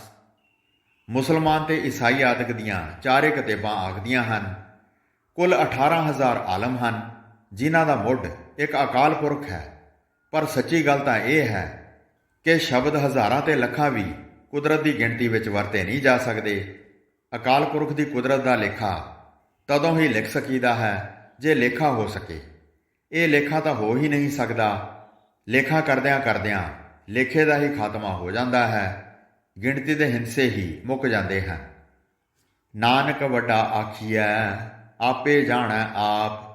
ਹੇ ਨਾਨਕ, ਜਿਸ ਅਕਾਲ ਪੁਰਖ ਨੂੰ ਸਾਰੇ ਜਗਤ ਵਿੱਚ ਵੱਡਾ ਆਖਿਆ ਜਾ ਰਿਹਾ ਹੈ, ਉਹ ਆਪ ਹੀ ਆਪਣੇ ਆਪ ਨੂੰ ਜਾਣਦਾ ਹੈ। ਉਹ ਆਪਣੀ ਵਡਿਆਈ ਆਪ ਹੀ ਜਾਣਦਾ ਹੈ। ਸਾ ਲਾਹੀ ਸਾ ਲਾਹੇ ਏਤੀ ਸੁਰਤ ਨਾ ਪਾਈਆ, ਨਦੀਆ ਅਤੇ ਵਾਹ ਪਵੈ ਸਮੁੰਦ ਨਾ ਜਾਣੀਐ ਹੈ।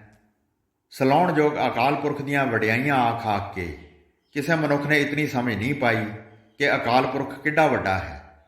ਸਿਫਤ ਸਲਾਹ ਕਰਨ ਵਾਲੇ ਮਨੁੱਖ ਉਸ ਅਕਾਲ ਪੁਰਖ ਦੇ ਵਿੱਚ ਹੀ ਲੀਨ ਹੋ ਜਾਂਦੇ ਹਨ। ਨਦੀਆਂ ਅਤੇ ਨਾਲੇ ਸਮੁੰਦਰ ਵਿੱਚ ਪੈਂਦੇ ਹਨ, ਪਰ ਫਿਰ ਵੱਖਰੇ ਉਹ ਪਛਾਣੇ ਨਹੀਂ ਜਾ ਸਕਦੇ। ਵਿੱਚ ਹੀ ਲੀਨ ਹੋ ਜਾਂਦੇ ਹਨ ਤੇ ਸਮੁੰਦਰ ਦੀ ਥਾਹ ਨਹੀਂ ਪਾ ਸਕਦੇ।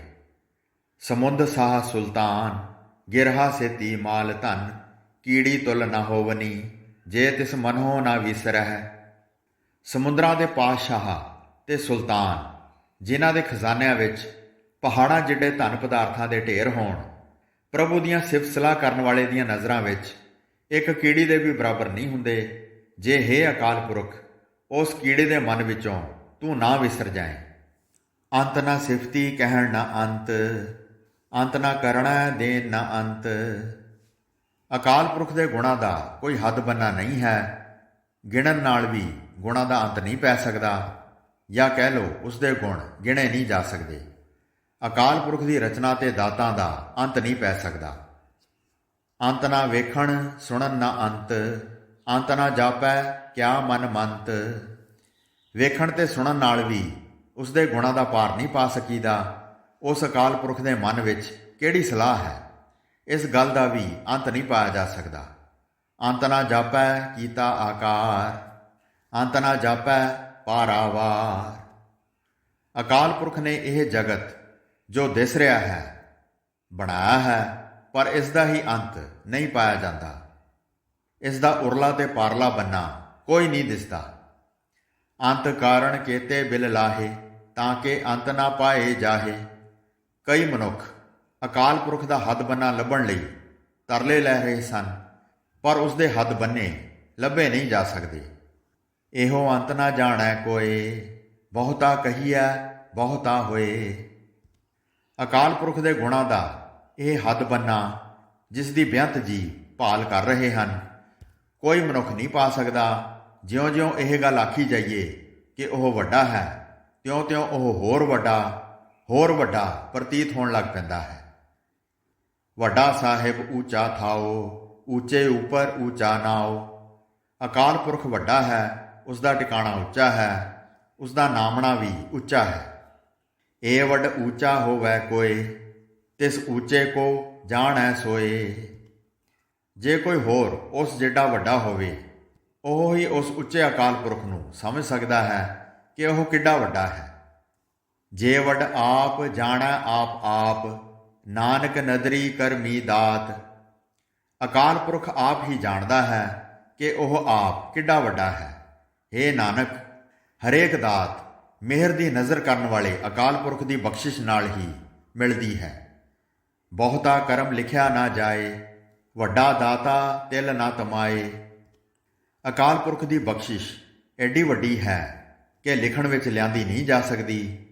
ਉਹ ਬੜੀਆਂ ਦਾਤਾਂ ਦੇਣ ਵਾਲਾ ਹੈ, ਉਸ ਨੂੰ ਰੱਤਾ ਵੀ ਲਾਲਚ ਨਹੀਂ ਹੈ। ਕੇਤੇ ਮੰਗਹਿ ਜੋਧ ਅਪਾਰ, ਕੇਤਿਆ ਗਣਤ ਨਹੀਂ ਵਿਚਾਰ। ਬੇਅੰਤ ਸੂਰਮੇ ਅਕਾਲ ਪੁਰਖ ਦੇ ਦਰ ਤੇ ਮੰਗ ਰਹੇ ਹਨ, ਅਤੇ ਮੰਗਣ ਵਾਲੇ ਕਈ ਹੋਰ ਅਜਿਹੇ ਹਨ ਜਿਨ੍ਹਾਂ ਦੀ ਗਿਣਤੀ ਤੇ ਵਿਚਾਰ ਹੋ ਨਹੀਂ ਸਕਦੀ। ਕੇਤੇ ਖਪ ਟੁੱਟੇ ਵੇਕਾਰ, ਕੇਤੇ ਲੈ ਲੈ ਮੁਕਰ ਪਾਹੇ।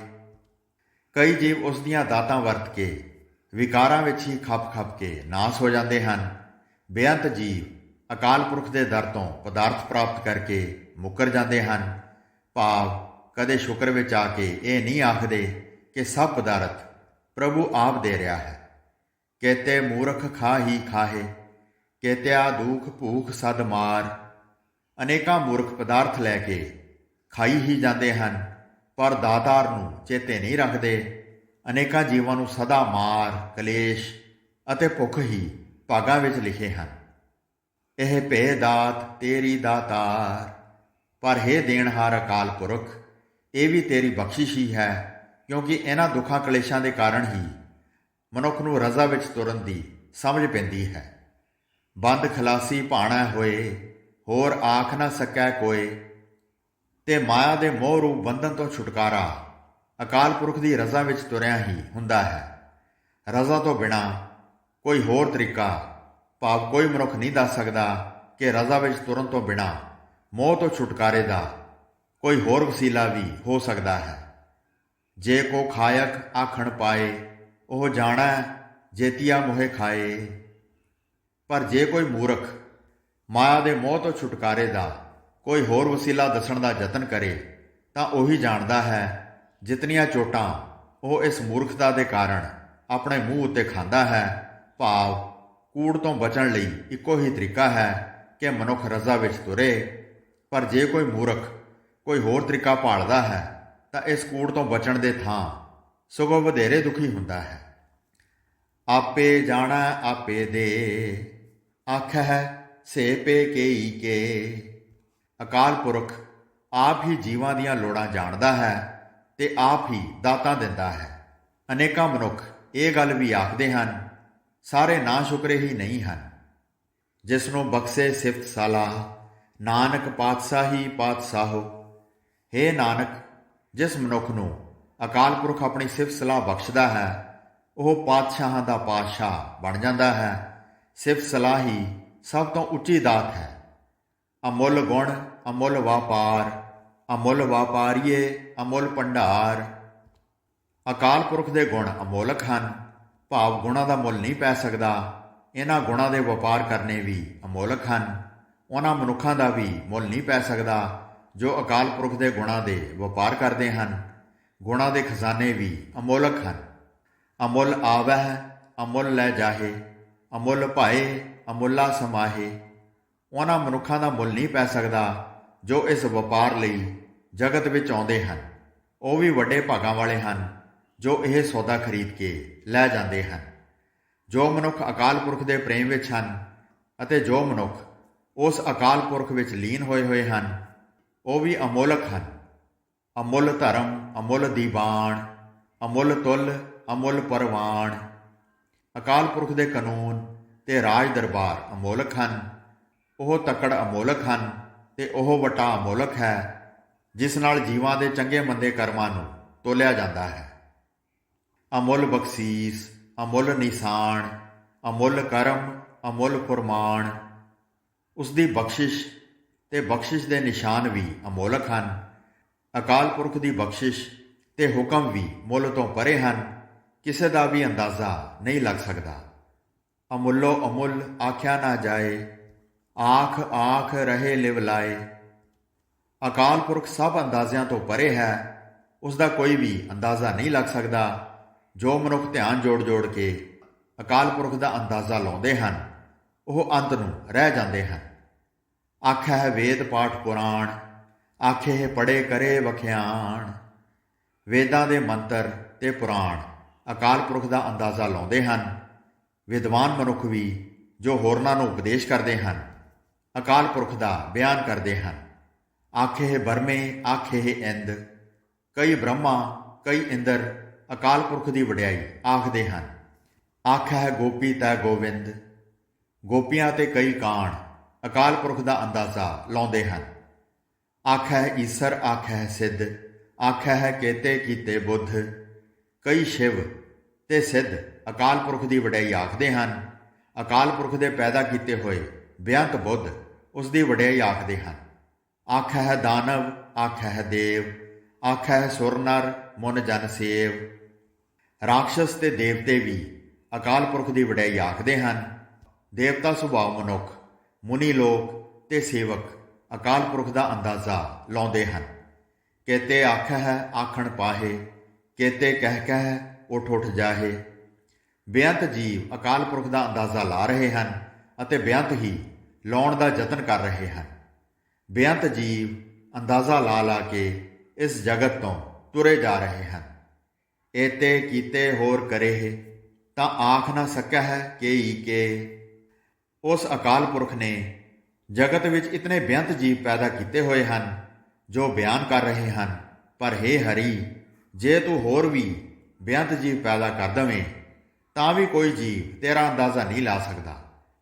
ਜੇ ਵੱਡ ਭਾਵੈ ਤੇ ਵੱਡ ਹੋਏ, ਨਾਨਕ ਜਾਣੈ ਸਾਚਾ ਸੋਏ। ਹੇ ਨਾਨਕ, ਪਰਮਾਤਮਾ ਜਿੰਨਾ ਚਾਹੁੰਦਾ ਹੈ ਓਨਾ ਹੀ ਵੱਡਾ ਹੋ ਜਾਂਦਾ ਹੈ, ਆਪਣੀ ਕੁਦਰਤ ਵਧਾ ਲੈਂਦਾ ਹੈ। ਉਹ ਸਦਾ ਸਥਿਰ ਰਹਿਣ ਵਾਲਾ ਹਰੀ ਆਪ ਹੀ ਜਾਣਦਾ ਹੈ ਕਿ ਉਹ ਕਿੱਡਾ ਵੱਡਾ ਹੈ। ਜੇ ਕੋ ਆਖੈ ਬੋਲ ਵਿਗਾੜ, ਤਾਂ ਲਿਖਿਆ ਸਿਰ ਗਾਵਾਰਾ ਗਾਵਾਰ। ਤੇਰੀ ਇਸ ਰਚੀ ਹੋਈ ਕੁਦਰਤ ਵਿੱਚ ਅਨੇਕਾਂ ਤੇ ਅਣਗਿਣਤ ਵਾਜੇ ਤੇ ਰਾਗ ਹਨ। ਬੇਅੰਤ ਹੀ ਜੀਵ ਉਹਨਾਂ ਵਾਜਿਆਂ ਨੂੰ ਵਜਾਉਣ ਵਾਲੇ ਹਨ। ਰਾਗਣੀਆਂ ਸਣੇ ਬੇਅੰਤ ਹੀ ਰਾਗ ਕਹੇ ਜਾਂਦੇ ਹਨ ਅਤੇ ਅਨੇਕਾਂ ਹੀ ਜੀਵ ਇਹਨਾਂ ਰਾਗਾਂ ਦੇ ਗਾਉਣ ਵਾਲੇ ਹਨ ਜੋ ਤੈਨੂੰ ਗਾ ਰਹੇ ਹਨ। ਗਾਵਹਿ ਤੋਹਨੋਂ ਪੌਣ ਪਾਣੀ ਬਹਿ ਸੰਤਰ, ਗਾਵੈ ਰਾਜਾ ਧਰਮ ਦੁਆਰੇ। ਹੇ ਨਿਰੰਕਾਰ, ਪੌਣ, ਪਾਣੀ, ਅਗਨੀ ਤੇਰੇ ਗੁਣ ਗਾ ਰਹੇ ਹਨ। ਧਰਮਰਾਜ ਤੇਰੇ ਦਰ ਤੇ ਖਲੋ ਕੇ ਤੈਨੂੰ ਵਡਿਆ ਰਿਹਾ ਹੈ। ਗਾਵਹਿ ਚਿਤ ਗੁਪਤ ਲਿਖ ਜਾਣਹਿ, ਲਿਖ ਲਿਖ ਧਰਮ ਵਿਚਾਰੇ। ਉਹ ਚਿੱਤਰਗੁਪਤ ਵੀ ਜੋ ਜੀਵਾਂ ਦੇ ਚੰਗੇ ਮੰਦੇ ਕਰਮਾਂ ਦੇ ਲੇਖੇ ਲਿਖਣੇ ਜਾਣਦਾ ਹੈ ਅਤੇ ਜਿਨ੍ਹਾਂ ਦੇ ਲਿਖੇ ਹੋਏ ਨੂੰ ਧਰਮਰਾਜ ਵਿਚਾਰਦਾ ਹੈ, ਤੇਰੀਆਂ ਵਡਿਆਈਆਂ ਕਰ ਰਹੇ ਹਨ। ਗਾਵਹਿ ਈਸਰ ਬਰਮਾ ਦੇਵੀ, ਸੋਹਨ ਸਦਾ ਸਵਾਰੇ। ਹੇ ਅਕਾਲ ਪੁਰਖ, ਦੇਵੀਆਂ, ਸ਼ਿਵ ਜੀ ਤੇ ਬ੍ਰਹਮਾ ਜੋ ਤੇਰੇ ਸਵਾਰੇ ਹੋਏ ਹਨ, ਉਹ ਸਾਰੇ ਤੈਨੂੰ ਗਾ ਰਹੇ ਹਨ। ਗਾਵਹਿ ਇੰਦ ਇੰਦਾਸਣ ਬੈਠੇ, ਦੇਵਤਿਆਂ ਦਰ ਨਾਲੇ। ਕਈ ਇੰਦਰ ਆਪਣੇ ਤਖਤ ਤੇ ਬੈਠੇ ਹੋਏ ਦੇਵਤਿਆਂ ਸਮੇਤ ਤੇਰੇ ਦਰ ਤੇ ਤੈਨੂੰ ਸਲਾਹ ਰਹੇ ਹਨ। ਗਾਵਹਿ ਸਿੱਧ ਸਮਾਧੀ ਅੰਦਰ, ਗਾਵਨ ਸਾਧ ਵਿਚਾਰੇ। ਸਿੱਧ ਲੋਕ ਸਮਾਧੀਆਂ ਲਾ ਕੇ ਤੈਨੂੰ ਗਾ ਰਹੇ ਹਨ, ਸਾਧ ਵਿਚਾਰ ਕਰ ਕਰਕੇ ਤੈਨੂੰ ਸਲਾਹ ਰਹੇ ਹਨ। ਗਾਵਨ ਜਤੀ ਸਤੀ ਸੰਤੋਖੀ, ਗਾਵਹਿ ਵੀਰ ਕਰਾਰੇ। ਜਤ ਧਾਰੀ, ਦਾਨ ਕਰਨ ਵਾਲੇ ਤੇ ਸੰਤੋਖ ਵਾਲੇ ਪੁਰਸ਼ ਤੇਰੇ ਗੁਣ ਗਾ ਰਹੇ ਹਨ ਤੇ ਬੇਅੰਤ ਤਕੜੇ ਸੂਰਮੇ ਤੇਰੀਆਂ ਵਡਿਆਈਆਂ ਕਰ ਰਹੇ ਹਨ। ਗਾਵਨ ਪੰਡਤ ਪੜਨ ਰਖੀਸਰ, ਜੁਗ ਜੁਗ ਵੇਦਾਂ ਨਾਲੇ। ਹੇ ਅਕਾਲ ਪੁਰਖ, ਪੰਡਤ ਤੇ ਮਹਾਰਿਖੀ ਜੋ ਵੇਦਾਂ ਨੂੰ ਪੜ੍ਹਦੇ ਹਨ, ਵੇਦਾਂ ਸਣੇ ਤੈਨੂੰ ਗਾ ਰਹੇ ਹਨ। ਗਾਵਹਿ ਮੋਹਣੀਆਂ ਮਨਮੋਹਨ, ਸੁਰਗਾ ਮਚ ਪਿਆਲੇ। ਸੁੰਦਰ ਇਸਤਰੀਆਂ ਜੋ ਸਵਰਗ, ਮਾਤਲੋਕ ਤੇ ਪਾਤਾਲ ਵਿੱਚ ਭਾਵ ਹਰ ਥਾਂ ਮਨੁੱਖ ਦੇ ਮਨ ਨੂੰ ਮੋਹ ਲੈਂਦੀਆਂ ਹਨ, ਤੈਨੂੰ ਗਾ ਰਹੀਆਂ ਹਨ। ਗਾਵਨ ਰਤਨ ਉਪਾਏ ਤੇਰੇ, 68 ਤੀਰਥ ਨਾਲੇ। ਹੇ ਨਿਰੰਕਾਰ, ਤੇਰੇ ਪੈਦਾ ਕੀਤੇ ਹੋਏ ਰਤਨ 68 ਤੀਰਥਾਂ ਸਮੇਤ ਤੈਨੂੰ ਗਾ ਰਹੇ ਹਨ। ਗਾਵਹਿ ਜੋਧ ਮਹਾਬਲ ਸੂਰਾ, ਗਾਵਹਿ ਖਾਣੀ ਚਾਰੇ। ਵੱਡੇ ਬਲ ਵਾਲੇ ਯੋਧੇ ਤੇ ਸੂਰਮੇ ਤੇਰੀ ਸਿਫਤ ਕਰ ਰਹੇ ਹਨ। ਚੌਹਾਂ ਹੀ ਖਾਣੀਆਂ ਦੇ ਜੀ ਜੰਤ ਤੈਨੂੰ ਗਾ ਰਹੇ ਹਨ। ਗਾਵਹਿ ਖੰਡ ਮੰਡਲ ਵਰ ਭੰਡਾ, ਕਰ ਕਰ ਰੱਖੇ ਧਾਰੇ। ਸਾਰੀ ਸ੍ਰਿਸ਼ਟੀ ਦੇ ਸਾਰੇ ਖੰਡ ਅਤੇ ਚੱਕਰ ਜੋ ਤੂੰ ਪੈਦਾ ਕਰਕੇ ਟਿਕਾ ਰੱਖੇ ਹਨ, ਤੈਨੂੰ ਗਾਉਂਦੇ ਹਨ। ਸਈ ਤੁਧ ਨੋ ਗਾਵਹਿ, ਜੋ ਤੁਧ ਭਾਵਨ, ਰਤੇ ਤੇਰੇ ਭਗਤ ਰਸਾਲੇ।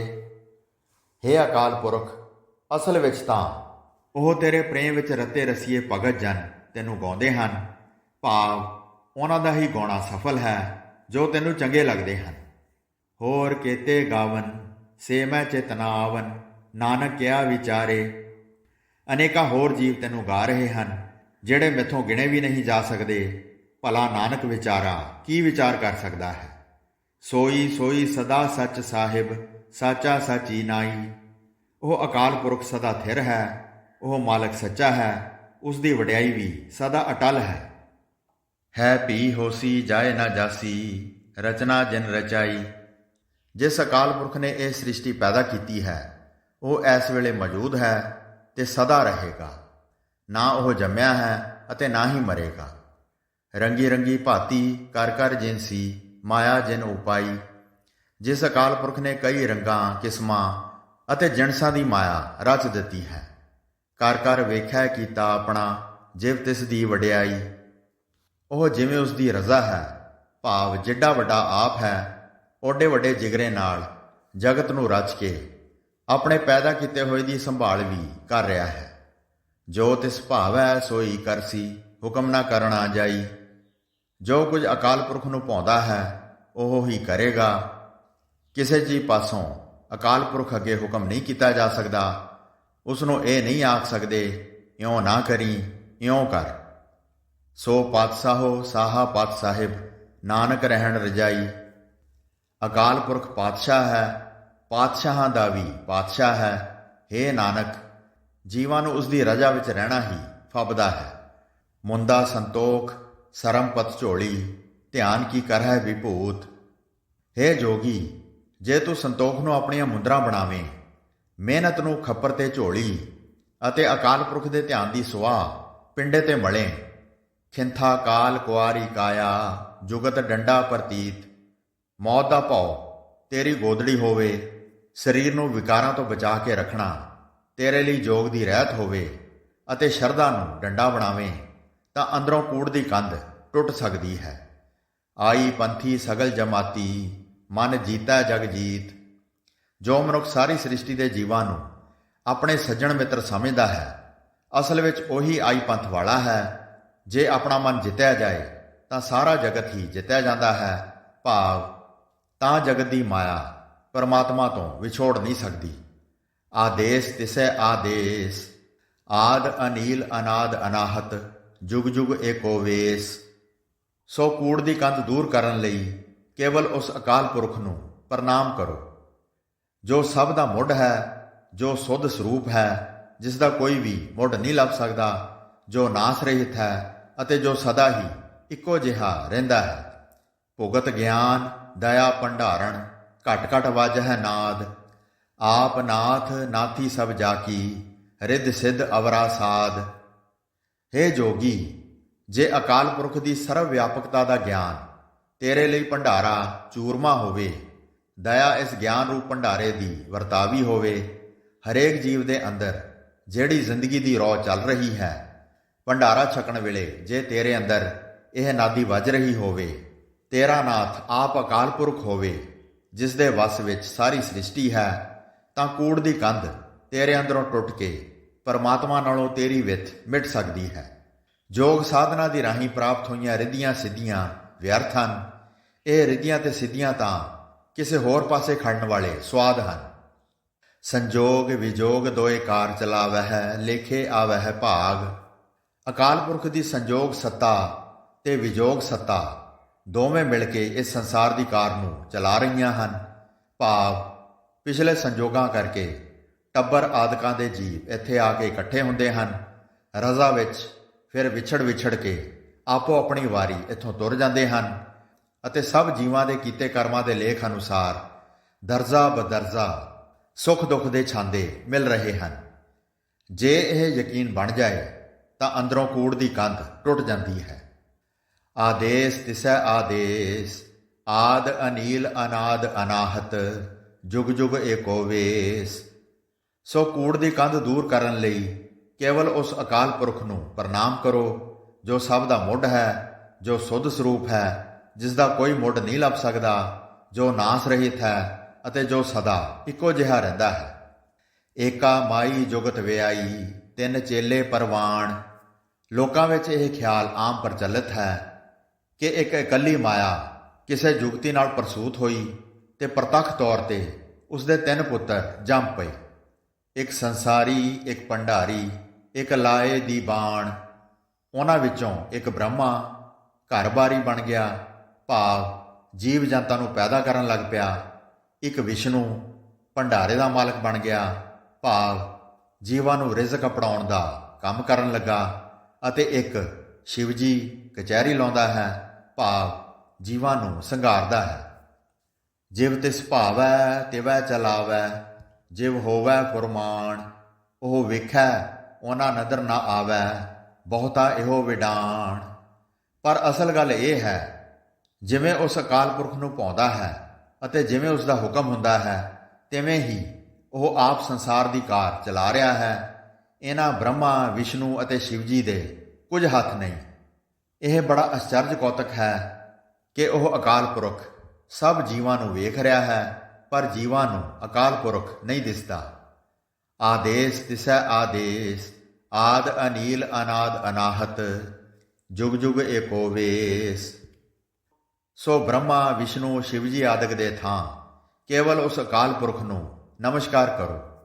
ਜੋ ਸਭ ਦਾ ਮੁੱਢ ਹੈ, ਜੋ ਸ਼ੁੱਧ ਸਰੂਪ ਹੈ, ਜਿਸ ਦਾ ਕੋਈ ਮੁੱਢ ਨਹੀਂ ਲੱਭ ਸਕਦਾ, ਜੋ ਨਾਸ ਰਹਿਤ ਹੈ ਅਤੇ ਜੋ ਸਦਾ ਹੀ ਇੱਕੋ ਜਿਹਾ ਰਹਿੰਦਾ ਹੈ, ਇਹੀ ਵਸੀਲਾ ਹੈ ਉਸ ਪ੍ਰਭੂ ਨਾਲੋਂ ਵਿਥ ਦੂਰ ਕਰਨ ਦਾ। ਆਸਣ ਲੋਏ ਲੋਏ ਭੰਡਾਰ, ਜੋ ਕਿਛ ਪਾਇਆ ਸੋ ਏਕਾ ਵਾਰ। ਅਕਾਲ ਪੁਰਖ ਦੇ ਭੰਡਾਰਿਆਂ ਦਾ ਟਿਕਾਣਾ ਹਰੇਕ ਭਵਨ ਵਿੱਚ ਹੈ, ਭਾਵ ਹਰੇਕ ਭਵਨ ਵਿੱਚ ਅਕਾਲ ਪੁਰਖ ਦੇ ਭੰਡਾਰੇ ਚੱਲ ਰਹੇ ਹਨ। ਜੋ ਕੁਝ ਅਕਾਲ ਪੁਰਖ ਨੇ ਉਹਨਾਂ ਭੰਡਾਰਿਆਂ ਵਿੱਚ ਪਾਇਆ ਹੈ, ਇੱਕੋ ਵਾਰੀ ਪਾ ਦਿੱਤਾ ਹੈ, ਭਾਵ ਉਸ ਦੇ ਭੰਡਾਰੇ ਸਦਾ ਅਖੁੱਟ ਹਨ।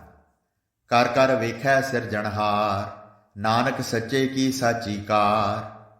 ਸ੍ਰਿਸ਼ਟੀ ਤੋਂ ਪੈਦਾ ਕਰਨ ਵਾਲਾ ਅਕਾਲ ਪੁਰਖ ਜੀਵਾਂ ਨੂੰ ਪੈਦਾ ਕਰਕੇ ਉਹਨਾਂ ਦੀ ਸੰਭਾਲ ਕਰ ਰਿਹਾ ਹੈ। ਹੇ ਨਾਨਕ, ਸਦਾ ਥਿਰ ਰਹਿਣ ਵਾਲੇ ਅਕਾਲ ਪੁਰਖ ਦੀ ਸ੍ਰਿਸ਼ਟੀ ਦੀ ਸੰਭਾਲ ਵਾਲੀ ਇਹ ਕਾਰ ਸਦਾ ਅਟਲ ਹੈ, ਉਕਾਈ ਤੋਂ ਖਾਲੀ ਹੈ। ਆਦੇਸ ਤਿਸੈ ਆਦੇਸ, ਆਦ ਅਨੀਲ ਅਨਾਦ ਅਨਾਹਤ, ਜੁਗ ਜੁਗ ਏਕੋ ਵੇਸ। ਸੋ ਕੇਵਲ ਉਸ ਅਕਾਲ ਪੁਰਖ ਨੂੰ ਨਮਸਕਾਰ ਕਰੋ ਜੋ ਸਭ ਦਾ ਮੁੱਢ ਹੈ, ਜੋ ਸੁੱਧ ਸਰੂਪ ਹੈ, ਜਿਸ ਦਾ ਕੋਈ ਵੀ ਮੁੱਢ ਨਹੀਂ ਲੱਭ ਸਕਦਾ, ਜੋ ਨਾਸ ਰਹਿਤ ਹੈ ਅਤੇ ਜੋ ਸਦਾ ਹੀ ਇੱਕੋ ਜਿਹਾ ਰਹਿੰਦਾ ਹੈ। ਇਹੀ ਤਰੀਕਾ ਹੈ ਜਿਸ ਨਾਲ ਉਸ ਪ੍ਰਭੂ ਨਾਲੋਂ ਸਾਡੀ ਦੂਰੀ ਮਿਟ ਸਕਦੀ ਹੈ। ਇੱਕ ਦੂ ਜੀਭੋ ਲੱਖ ਹੋਏ, ਲੱਖ ਹੋਵੇ ਲੱਖ ਵੀਸ, ਲੱਖ ਲੱਖ ਗੇੜਾ ਆਖੀਆ ਹੈ, ਏਕ ਨਾਮ ਜਗਦੀਸ਼। ਜੇ ਇੱਕ ਜੀਭ ਤੋਂ ਲੱਖ ਜੀਭਾਂ ਵੀ ਹੋ ਜਾਣ ਅਤੇ ਲੱਖ ਜੀਵਾਂ ਤੋਂ 20 ਲੱਖ ਬਣ ਜਾਣ, ਇਹਨਾਂ 20 ਲੱਖ ਜੀਭਾਂ ਨਾਲ ਜੇ ਅਕਾਲ ਪੁਰਖ ਦੇ ਇੱਕ ਨਾਮ ਨੂੰ ਇੱਕ ਇੱਕ ਲੱਖ ਵਾਰੀ ਆਖੀਏ ਤਾਂ ਵੀ ਕੂੜੇ ਮਨੁੱਖ ਦੀ ਇਹ ਕੂੜੀ ਹੀ ਠੀਸ ਹੈ। ਭਾਵ ਜੇ ਮਨੁੱਖ ਇਹ ਖਿਆਲ ਕਰੇ ਕਿ ਮੈਂ ਆਪਣੇ ਉਦਮ ਦੇ ਆਸਰੇ ਇਸ ਤਰ੍ਹਾਂ ਨਾਮ ਸਿਮਰ ਕੇ ਅਕਾਲ ਪੁਰਖ ਨੂੰ ਪਾ ਸਕਦਾ ਹਾਂ, ਤਾਂ ਇਹ ਝੂਠਾ ਅਹੰਕਾਰ ਹੈ। ਇਹ ਤੋਂ ਰਾਹੇ ਪਤ ਪਵੜੀਆ, ਚੜਿਆ ਹੋਏ 21, ਸੁਣ ਗੱਲਾਂ ਆਕਾਸ ਕੀ, ਕੀਟਾ ਆਈ ਰੀਸ।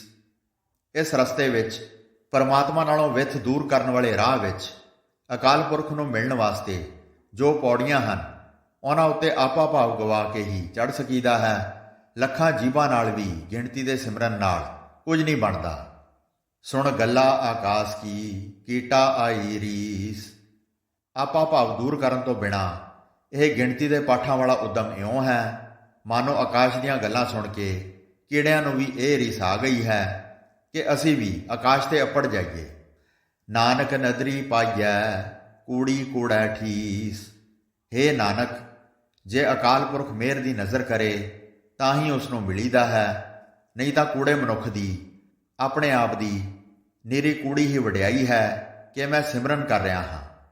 ਆਖਣ ਜੋਰ ਚੁੱਪੈ ਨਹਿ ਜੋਰ, ਜੋਰ ਨਾ ਮੰਗਣ ਦੇਣ ਨਾ ਜੋਰ। ਬੋਲਣ ਵਿੱਚ ਤੇ ਚੁੱਪ ਰਹਿਣ ਵਿੱਚ ਵੀ ਸਾਡਾ ਕੋਈ ਆਪਣਾ ਇਖਤਿਆਰ ਨਹੀਂ ਹੈ। ਨਾ ਹੀ ਮੰਗਣ ਵਿੱਚ ਸਾਡੀ ਮਨਮਰਜ਼ੀ ਚੱਲਦੀ ਹੈ ਅਤੇ ਨਾ ਹੀ ਦੇਣ ਵਿੱਚ। ਜੋਰ ਨਾ ਜੀਵਨ ਮਰਨ ਨਹਿ ਜੋਰ, ਜੋਰ ਨਾ ਰਾਜ ਮਾਲ ਮਨ ਸੋਰ। ਜੀਵਨ ਵਿੱਚ ਤੇ ਮਰਨ ਵਿੱਚ ਵੀ ਸਾਡੀ ਕੋਈ ਸਮਰੱਥਾ ਕੰਮ ਨਹੀਂ ਦਿੰਦੀ। ਇਸ ਰਾਜ ਤੇ ਮਾਲ ਦੇ ਪ੍ਰਾਪਤ ਕਰਨ ਵਿੱਚ ਵੀ ਸਾਡਾ ਕੋਈ ਜ਼ੋਰ ਨਹੀਂ ਚੱਲਦਾ, ਜਿਸ ਰਾਜ ਤੇ ਮਾਲ ਦੇ ਕਾਰਨ ਸਾਡੇ ਮਨ ਵਿੱਚ ਫੂੰਫਾਂ ਹੁੰਦੀ ਹੈ। ਜੋਰ ਨਾ ਸੁਰਤੀ ਗਿਆਨ ਵਿਚਾਰ, ਜੋਰ ਨਾ ਜੁਗਤੀ ਛੁਟੈ ਸੰਸਾਰ। ਆਤਮਿਕ ਜਾਗ ਵਿੱਚ, ਗਿਆਨ ਵਿੱਚ ਅਤੇ ਵਿਚਾਰ ਵਿੱਚ ਰਹਿਣ ਦੀ ਵੀ ਸਾਡੀ ਸਮਰੱਥਾ ਨਹੀਂ ਹੈ। ਉਸ ਜੁਗਤੀ ਵਿੱਚ ਰਹਿਣ ਲਈ ਵੀ ਸਾਡਾ ਇਖਤਿਆਰ ਨਹੀਂ ਹੈ, ਜਿਸ ਕਰਕੇ ਜਨਮ ਮਰਨ ਮੁੱਕ ਜਾਂਦਾ ਹੈ। ਜਿਸ ਹੱਥ ਜੋਰ ਕਰ ਵੇਖੈ ਸੋਏ, ਨਾਨਕ ਉੱਤਮ ਨੀਚ ਨਾ ਕੋਏ। ਉਹੀ ਅਕਾਲ ਪੁਰਖ ਰਚਨਾ ਰਚ ਕੇ ਉਸ ਦੀ ਹਰ ਪ੍ਰਕਾਰ ਸੰਭਾਲ ਕਰਦਾ ਹੈ, ਜਿਸ ਦੇ ਹੱਥ ਵਿੱਚ ਸਮਰੱਥਾ ਹੈ। ਹੇ ਨਾਨਕ, ਆਪਣੇ ਆਪ ਵਿੱਚ ਨਾ ਕੋਈ ਮਨੁੱਖ ਉੱਤਮ ਹੈ ਅਤੇ ਨਾ ਹੀ ਨੀਚ, ਭਾਵ ਜੀਵਾਂ ਨੂੰ ਸਦਾਚਾਰੀ ਜਾਂ ਦੁਰਾਚਾਰੀ ਬਣਾਉਣ ਵਾਲਾ ਉਹ ਪ੍ਰਭੂ ਆਪ ਹੀ ਹੈ। ਜੇ ਸਿਮਰਨ ਦੀ ਬਰਕਤ ਨਾਲ ਇਹ ਨਿਸ਼ਚਾ ਬਣ ਜਾਏ ਤਾਂ ਹੀ ਪਰਮਾਤਮਾ ਨਾਲੋਂ ਜੀਵ ਦੀ ਇਹ ਦੂਰੀ ਦੂਰ ਹੁੰਦੀ ਹੈ। ਰਾਤੀ ਰੁੱਤੀ ਥਿਤੀ ਵਾਰ, ਪਵਨ ਪਾਣੀ ਅਗਨੀ ਪਾਤਾਲ। ਰਾਤਾਂ ਰੁੱਤਾਂ ਥਿੱਤਾਂ ਤੇ ਵਾਰ, ਹਵਾ ਪਾਣੀ ਅੱਗ ਅਤੇ ਪਾਤਾਲ, ਇਹਨਾਂ ਸਾਰਿਆਂ ਦੇ ਇਕੱਠ ਵਿੱਚ ਅਕਾਲ ਪੁਰਖ ਨੇ ਤਿਸ ਵਿੱਚ ਧਰਤੀ ਥਾਪ ਰੱਖੀ ਧਰਮਸਾਲ। ਧਰਤੀ ਨੂੰ ਧਰਮ ਕਮਾਉਣ ਦਾ ਅਸਥਾਨ ਬਣਾ ਕੇ ਟਿਕਾ ਦਿੱਤਾ ਹੈ। ਤਿਸ ਵਿੱਚ ਜੀ ਜੁਗਤ ਕੇ ਰੰਗ, ਤਿਨ ਕੇ ਨਾਮ ਅਨੇਕ ਅਨੰਤ। ਇਸ ਧਰਤੀ ਉੱਤੇ ਕਈ ਜੁਗਤੀਆਂ ਅਤੇ ਰੰਗਾਂ ਦੇ ਜੀਵ ਵਸਦੇ ਹਨ, ਜਿਨ੍ਹਾਂ ਦੇ ਅਨੇਕਾਂ ਤੇ ਅਣਗਿਣਤ ਹੀ ਨਾਮ ਹਨ। ਕਰਮੀ ਕਰਮੀ ਹੋਏ ਵਿਚਾਰ, ਸੱਚਾ ਆਪ ਸੱਚਾ ਦਰਬਾਰ।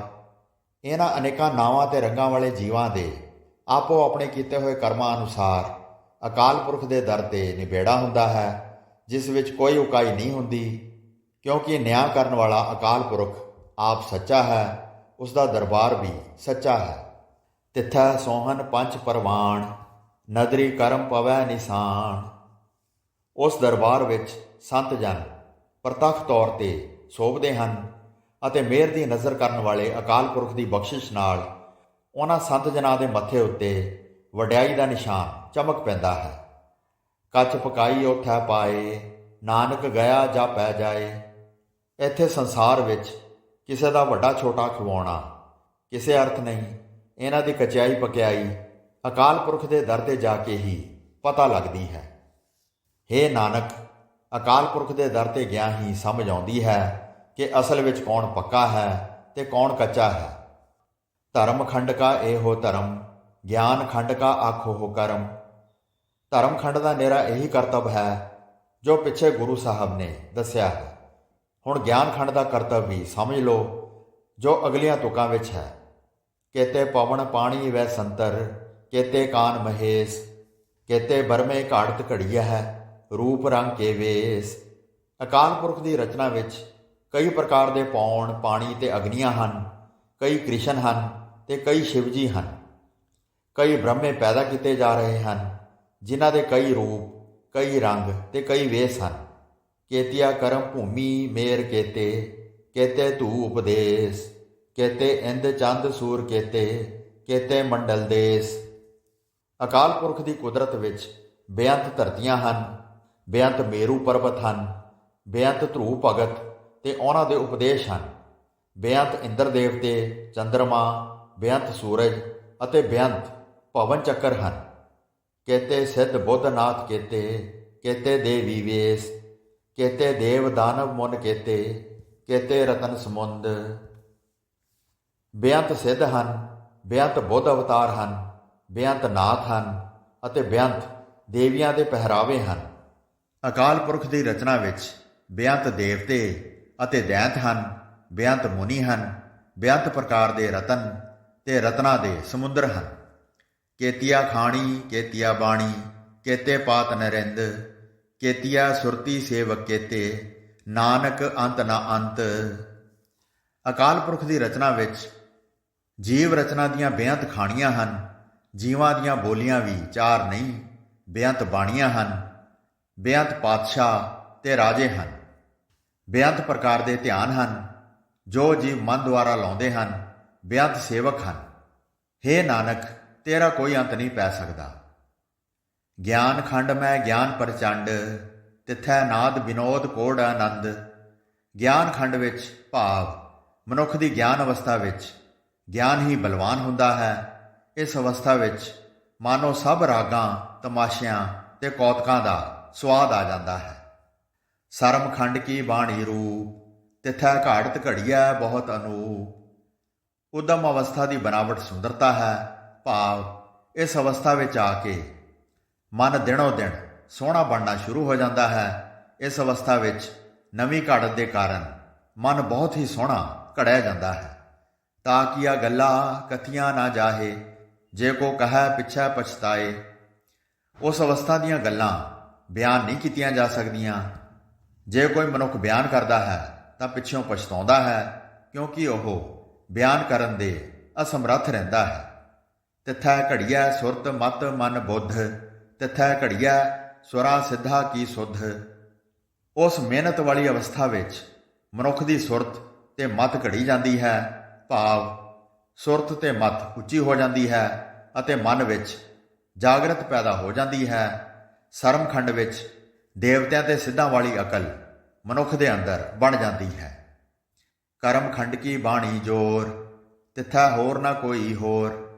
ਬਖਸ਼ਿਸ਼ ਵਾਲੀ ਅਵਸਥਾ ਦੀ ਬਨਾਵਟ ਬਲ ਹੈ, ਭਾਵ ਜਦੋਂ ਮਨੁੱਖ ਉੱਤੇ ਅਕਾਲ ਪੁਰਖ ਦੀ ਮਿਹਰ ਦੀ ਨਜ਼ਰ ਹੁੰਦੀ ਹੈ ਤਾਂ ਉਸ ਦੇ ਅੰਦਰ ਅਜਿਹਾ ਬਲ ਪੈਦਾ ਹੁੰਦਾ ਹੈ ਕਿ ਵਿਸ਼ੇ ਵਿਕਾਰ ਉਸ ਉੱਤੇ ਆਪਣਾ ਪ੍ਰਭਾਵ ਨਹੀਂ ਪਾ ਸਕਦੇ, ਕਿਉਂਕਿ ਉਸ ਅਵਸਥਾ ਵਿੱਚ ਮਨੁੱਖ ਦੇ ਅੰਦਰ ਅਕਾਲ ਪੁਰਖ ਤੋਂ ਬਿਨਾਂ ਕੋਈ ਦੂਜਾ ਉੱਕਾ ਹੀ ਨਹੀਂ ਰਹਿੰਦਾ। ਤਿੱਥੈ ਜੋਧ ਮਹਾਬਲ ਸੂਰ, ਤਿਨ ਮਹਿ ਰਾਮ ਰਹਿਆ ਭਰਪੂਰ। ਉਸ ਅਵਸਥਾ ਵਿੱਚ ਜੋ ਮਨੁੱਖ ਹਨ ਉਹ ਯੋਧੇ ਮਹਾਬਲੀ ਤੇ ਸੂਰਮੇ ਹਨ। ਉਹਨਾਂ ਦੇ ਰੋਮ ਰੋਮ ਵਿੱਚ ਅਕਾਲ ਪੁਰਖ ਵਸ ਰਿਹਾ ਹੈ। ਤਿੱਥੈ ਸੀਤੋ ਸੀਤਾ ਮਹਿਮਾ ਮਾਹੇ, ਤਾਂ ਕਿ ਰੂਪ ਨਾ ਕਥਨੇ ਜਾਹੇ। ਉਸ ਬਖਸ਼ਿਸ਼ ਅਵਸਥਾ ਵਿੱਚ ਅਪੜੇ ਹੋਏ ਮਨੁੱਖਾਂ ਦਾ ਮਨ ਨਿਰੋਲ ਪਰਮਾਤਮਾ ਦੀ ਵਡਿਆਈ ਵਿੱਚ ਪਰੋਤਾ ਰਹਿੰਦਾ ਹੈ। ਉਹਨਾਂ ਦੇ ਸਰੀਰ ਅਜਿਹੇ ਕੰਚਨ ਦੀ ਵੰਨੀ ਵਾਲੇ ਹੋ ਜਾਂਦੇ ਹਨ ਕਿ ਉਹਨਾਂ ਦੇ ਸੋਹਣੇ ਰੂਪ ਵਰਣਨ ਨਹੀਂ ਕੀਤੇ ਜਾ ਸਕਦੇ। ਉਹਨਾਂ ਦੇ ਮੂੰਹ ਉੱਤੇ ਨੂਰ ਹੀ ਨੂਰ ਲਿਸ਼ਕਦਾ ਹੈ। ਨਾ ਉਹ ਮਰੈ ਨਾ ਠਾਗੇ ਜਾਹੇ, ਜਿਨ ਕੈ ਰਾਮ ਵਸੈ ਮਨ ਮਾਹੇ। ਇਸ ਅਵਸਥਾ ਵਿੱਚ ਉਹ ਆਤਮਿਕ ਮੌਤ ਨਹੀਂ ਮਰਦੇ ਤੇ ਮਾਇਆ ਉਹਨਾਂ ਨੂੰ ਠੱਗ ਨਹੀਂ ਸਕਦੀ, ਜਿਨ੍ਹਾਂ ਦੇ ਮਨ ਵਿੱਚ ਅਕਾਲ ਪੁਰਖ ਵਸਦਾ ਹੈ। ਤਿੱਥੈ ਭਗਤ ਵਸੇ ਕੇ ਲੋ, ਕਰਹਿ ਆਨੰਦ ਸੱਚਾ ਮਨ ਸੋਏ। ਉਸ ਅਵਸਥਾ ਵਿੱਚ ਕਈ ਭਵਨਾਂ ਦੇ ਭਗਤ ਜਨ ਵਸਦੇ ਹਨ ਜੋ ਸਦਾ ਖਿੜੇ ਰਹਿੰਦੇ ਹਨ, ਕਿਉਂਕਿ ਉਹ ਸੱਚਾ ਅਕਾਲ ਪੁਰਖ ਉਹਨਾਂ ਦੇ ਮਨ ਵਿੱਚ ਮੌਜੂਦ ਹੈ। ਸੱਚਖੰਡ ਵਸੈ ਨਿਰੰਕਾਰ, ਕਰ ਕਰ ਵੇਖੈ ਨਦਰ ਨਿਹਾਲ। ਸੱਚਖੰਡ ਵਿੱਚ ਭਾਵ ਅਕਾਲ ਪੁਰਖ ਨਾਲ ਇੱਕ ਰੂਪ ਹੋਣ ਵਾਲੀ ਅਵਸਥਾ ਵਿੱਚ ਮਨੁੱਖ ਦੇ ਅੰਦਰ ਉਹ ਅਕਾਲ ਪੁਰਖ ਆਪ ਹੀ ਵਸਦਾ ਹੈ, ਜੋ ਸ੍ਰਿਸ਼ਟੀ ਨੂੰ ਰਚ ਰਚ ਕੇ ਮਿਹਰ ਦੀ ਨਜ਼ਰ ਨਾਲ ਉਸ ਦੀ ਸੰਭਾਲ ਕਰਦਾ ਹੈ। ਤਿੱਥੈ ਖੰਡ ਮੰਡਲ ਵਰ ਭੰਡ, ਜੇ ਕੋ ਕਥਾ ਤਾਂ ਅੰਤ ਨ ਅੰਤ। ਉਸ ਅਵਸਥਾ ਵਿੱਚ ਭਾਵ ਅਕਾਲ ਪੁਰਖ ਨਾਲ ਇੱਕ ਰੂਪ ਹੋਣ ਵਾਲੀ ਅਵਸਥਾ ਵਿੱਚ ਮਨੁੱਖ ਨੂੰ ਬੇਅੰਤ ਖੰਡ, ਮੰਡਲ ਤੇ ਬੇਅੰਤ ਬ੍ਰਹਿਮੰਡ ਦਿਸਦੇ ਹਨ। ਇਤਨੇ ਬੇਅੰਤ ਕਿ ਜੇ ਕੋਈ ਮਨੁੱਖ ਇਸ ਦਾ ਕਥਨ ਕਰਨ ਲੱਗੇ ਤਾਂ ਉਹਨਾਂ ਦੇ ਓੜਕ ਨਹੀਂ ਪੈ ਸਕਦੇ। ਤਿੱਥੈ ਲੋਹ ਲੋਹ ਆਕਾਰ, ਜਿਵ ਜਿਵ ਹੁਕਮ ਤਿਵੈ ਤਿਵਕਾਰ। ਉਸ ਅਵਸਥਾ ਵਿੱਚ ਬੇਅੰਤ ਭਵਨ ਤੇ ਆਕਾਰ ਦਿਸਦੇ ਹਨ, ਜਿਨ੍ਹਾਂ ਸਭਨਾਂ ਵਿੱਚ ਉਸੇ ਤਰ੍ਹਾਂ ਕਾਰ ਚੱਲ ਰਹੀ ਹੈ ਜਿਵੇਂ ਅਕਾਲ ਪੁਰਖ ਦਾ ਹੁਕਮ ਹੁੰਦਾ ਹੈ। ਭਾਵ ਇਸ ਅਵਸਥਾ ਵਿੱਚ ਅਪੜ ਕੇ ਮਨੁੱਖ ਨੂੰ ਹਰ ਥਾਂ ਅਕਾਲ ਪੁਰਖ ਦੀ ਰਜ਼ਾ ਵਰਤਦੀ ਦਿਸਦੀ ਹੈ। ਵੇਖੈ ਵਿਗਸੈ ਕਰ ਵਿਚਾਰ, ਨਾਨਕ ਕਥਨਾ ਕਰੜਾ ਸਾਰ। ਉਸ ਨੂੰ ਪ੍ਰਤੱਖ ਦਿਸਦਾ ਹੈ ਕਿ ਅਕਾਲ ਪੁਰਖ ਵਿਚਾਰ ਕਰਕੇ ਸਭ ਜੀਵਾਂ ਦੀ ਸੰਭਾਲ ਕਰਦਾ ਹੈ ਤੇ ਖੁਸ਼ ਹੁੰਦਾ ਹੈ। ਹੇ ਨਾਨਕ, ਇਸ ਅਵਸਥਾ ਦਾ ਕਥਨ ਕਰਨਾ ਬਹੁਤ ਹੀ ਔਖਾ ਹੈ। ਭਾਵ ਇਹ ਅਵਸਥਾ ਬਿਆਨ ਨਹੀਂ ਹੋ ਸਕਦੀ, ਅਨੁਭਵ ਹੀ ਕੀਤੀ ਜਾ ਸਕਦੀ ਹੈ। ਜਤ ਪਹਾਰਾ ਧੀਰਜ ਸੁਨਿਆਰ, ਅਹਰਣ ਮਤ ਵੇਦ ਹਥਿਆਰ। ਜੇ ਜਤ ਰੂਪ ਦੁਕਾਨ ਹੋਵੇ, ਧੀਰਜ ਸੁਨਿਆਰਾ ਬਣੇ, ਮਨੁੱਖ ਦੀ ਆਪਣੀ ਮਤ ਅਹਰਣ ਹੋਵੇ, ਉਸ ਮਤ ਅਹਰਣ ਉੱਤੇ ਗਿਆਨ ਹਥੋੜਾ ਵੱਜੇ। ਭਾਉ ਖਲਾ ਅਗਨ ਤਪ ਤਾਓ, ਭਾਂਡਾ ਭਾਉ ਅੰਮ੍ਰਿਤ ਤਿਤ ਢਾਲ। ਜੇ ਅਕਾਲ ਪੁਰਖ ਦਾ ਡਰ ਧੌਂਕਣੀ ਹੋਵੇ, ਜਿਸ ਨਾਲ ਸੁਨਿਆਰੇ ਫੂਕ ਮਾਰ ਕੇ ਅੱਗ ਪਖਾਉਂਦੇ ਹਨ, ਘਾਲ ਕਮਾਈ ਅੱਗ ਹੋਵੇ, ਪ੍ਰੇਮ ਕੁਠਾਲੀ ਹੋਵੇ, ਤਾਂ ਉਸ ਕੁਠਾਲੀ ਵਿੱਚ ਅਕਾਲ ਪੁਰਖ ਦਾ ਅੰਮ੍ਰਿਤ ਨਾਮ ਲਗਾਓ। ਘੜੀਐ ਸ਼ਬਦ ਸੱਚੀ ਟਕਸਾਲ, ਜਿਨ ਕੋ ਨਦਰ ਕਰਮ ਤਿਨ ਕਾਰ। ਨਾਨਕ ਨਦਰੀ ਨਦਰ ਨਿਹਾਲ। ਕਿਉਂਕਿ ਇਹੋ ਜਿਹੀ ਹੀ ਸੱਚੀ ਟਕਸਾਲ ਵਿੱਚ ਗੁਰੂ ਦਾ ਸ਼ਬਦ ਘੜਿਆ ਜਾਂਦਾ ਹੈ। ਇਹ ਕਾਰ ਉਹਨਾਂ ਮਨੁੱਖਾਂ ਦੀ ਹੈ ਜਿਨ੍ਹਾਂ ਉੱਤੇ ਮਿਹਰ ਦੀ ਨਜ਼ਰ ਹੁੰਦੀ ਹੈ, ਜਿਨ੍ਹਾਂ ਉੱਤੇ ਬਖਸ਼ਿਸ਼ ਹੁੰਦੀ ਹੈ। ਹੇ ਨਾਨਕ, ਉਹ ਮਨੁੱਖ ਅਕਾਲ ਪੁਰਖ ਦੀ ਕਿਰਪਾ ਦ੍ਰਿਸ਼ਟੀ ਨਾਲ ਨਿਹਾਲ ਹੋ ਜਾਂਦੇ ਹਨ। ਸ਼ਲੋਕ। ਪਵਨ ਗੁਰੂ ਪਾਣੀ ਪਿਤਾ, ਮਾਤਾ ਧਰਤ ਮਹੱਤ। ਦਿਵਸ ਰਾਤ ਦੋਇ ਦਾਈ ਦਾਇਆ, ਖੇਲੈ ਸਗਲ ਜਗਤ। ਪ੍ਰਾਣ ਸਰੀਰਾਂ ਲਈ ਇਉਂ ਹਨ ਜਿਵੇਂ ਗੁਰੂ ਜੀਵਾਂ ਦੇ ਆਤਮਾ ਲਈ ਹੈ, ਪਾਣੀ ਸਭ ਜੀਆਂ ਦਾ ਪਿਓ ਹੈ ਅਤੇ ਧਰਤੀ ਸਭ ਦੀ ਵੱਡੀ ਮਾਂ ਹੈ। ਦਿਨ ਅਤੇ ਰਾਤ ਦੋਵੇਂ ਖਿਡਾਵਾ ਤੇ ਖਿਡਾਵੀ ਹਨ। ਸਾਰਾ ਦਿਨ ਖੇਡ ਰਿਹਾ ਹੈ। ਭਾਵ ਸੰਸਾਰ ਦੇ ਸਾਰੇ ਜੀਵ ਰਾਤ ਨੂੰ ਸੌਣ ਵਿੱਚ ਅਤੇ ਦਿਨੇ ਕਾਰ ਵਿਹਾਰ ਵਿੱਚ ਪਰਚੇ ਪਏ ਹਨ। ਚੰਗਿਆਈਆ ਬੁਰਿਆਈਆ, ਵਾਚਾ ਧਰਮ ਹਦੂਰ। ਕਰਮੀ ਆਪੋ ਆਪਣੀ, ਕੇ ਨੇੜਾ ਕੇ ਦੂਰ। ਧਰਮਰਾਜ ਅਕਾਲ ਪੁਰਖ ਦੀ ਹਜ਼ੂਰੀ ਵਿੱਚ ਜੀਵਾਂ ਦੇ ਕੀਤੇ ਹੋਏ ਚੰਗੇ ਤੇ ਮੰਦੇ ਕਰਮ ਵਿਚਾਰਦਾ ਹੈ। ਆਪੋ ਆਪਣੇ ਇਹ ਕੀਤੇ ਹੋਏ ਕਰਮਾਂ ਦੇ ਅਨੁਸਾਰ ਕਈ ਜੀਵ ਅਕਾਲ ਪੁਰਖ ਦੇ ਨੇੜੇ ਹੋ ਜਾਂਦੇ ਹਨ ਅਤੇ ਕਈ ਅਕਾਲ ਪੁਰਖ ਤੋਂ ਦੂਰ ਹੋ ਜਾਂਦੇ ਹਨ। ਜਿਨੀ ਨਾਮ ਤੇ ਆਇਆ ਗਏ ਮਸਕਤ ਘਾਲ, ਨਾਨਕ ਤੇ ਮੁਖ ਉਜਲੇ ਕੀਤੀ ਛੁੱਟੀ ਨਾਲ। ਹੇ ਨਾਨਕ, ਜਿਨ੍ਹਾਂ ਮਨੁੱਖਾਂ ਨੇ ਅਕਾਲ ਪੁਰਖ ਦਾ ਨਾਮ ਸਿਮਰਿਆ ਹੈ ਉਹ ਆਪਣੀ ਮਿਹਨਤ ਸਫਲੀ ਕਰ ਗਏ ਹਨ। ਅਕਾਲ ਪੁਰਖ ਦੇ ਦਰ ਤੇ ਉਹ ਉੱਜਲ ਮੁਖ ਵਾਲੇ ਹਨ ਅਤੇ ਹੋਰ ਵੀ ਕਈ ਜੀਵ ਉਹਨਾਂ ਦੀ ਸੰਗਤ ਵਿੱਚ ਰਹਿ ਕੇ ਕੂੜ ਦੀ ਪਾਲ ਢਾਹ ਕੇ ਮਾਇਆ ਦੇ ਬੰਧਨਾਂ ਤੋਂ ਆਜ਼ਾਦ ਹੋ ਗਏ ਹਨ, ਜਾਂ ਕਹਿ ਲਓ ਮਾਇਆ ਦੇ ਬੰਧਨਾਂ ਤੋਂ ਰਹਿਤ ਹੋ ਗਏ ਹਨ। ਸੋ ਸਾਧ ਸੰਗਤ ਜੀ, ਇਹ ਸਨ ਸ਼੍ਰੀ ਜਪਜੀ ਸਾਹਿਬ ਦੇ ਪਾਠ ਦੇ ਸਰਲ ਅਰਥ। ਦਾਸ ਦੁਆਰਾ ਕੀਤੇ ਗਏ ਅਰਥਾਂ ਵਿੱਚ ਹੋਈਆਂ ਅਨੇਕ ਭੁੱਲਾਂ ਚੁੱਕਾਂ ਦੀ ਖੇਮਾ ਬਖਸ਼ਣੀ ਜੀ। ਦਾਸ ਨੂੰ ਆਗਿਆ ਦਿਓ। ਵਾਹਿਗੁਰੂ ਜੀ ਕਾ ਖਾਲਸਾ, ਵਾਹਿਗੁਰੂ ਜੀ ਕੀ ਫਤਿਹ।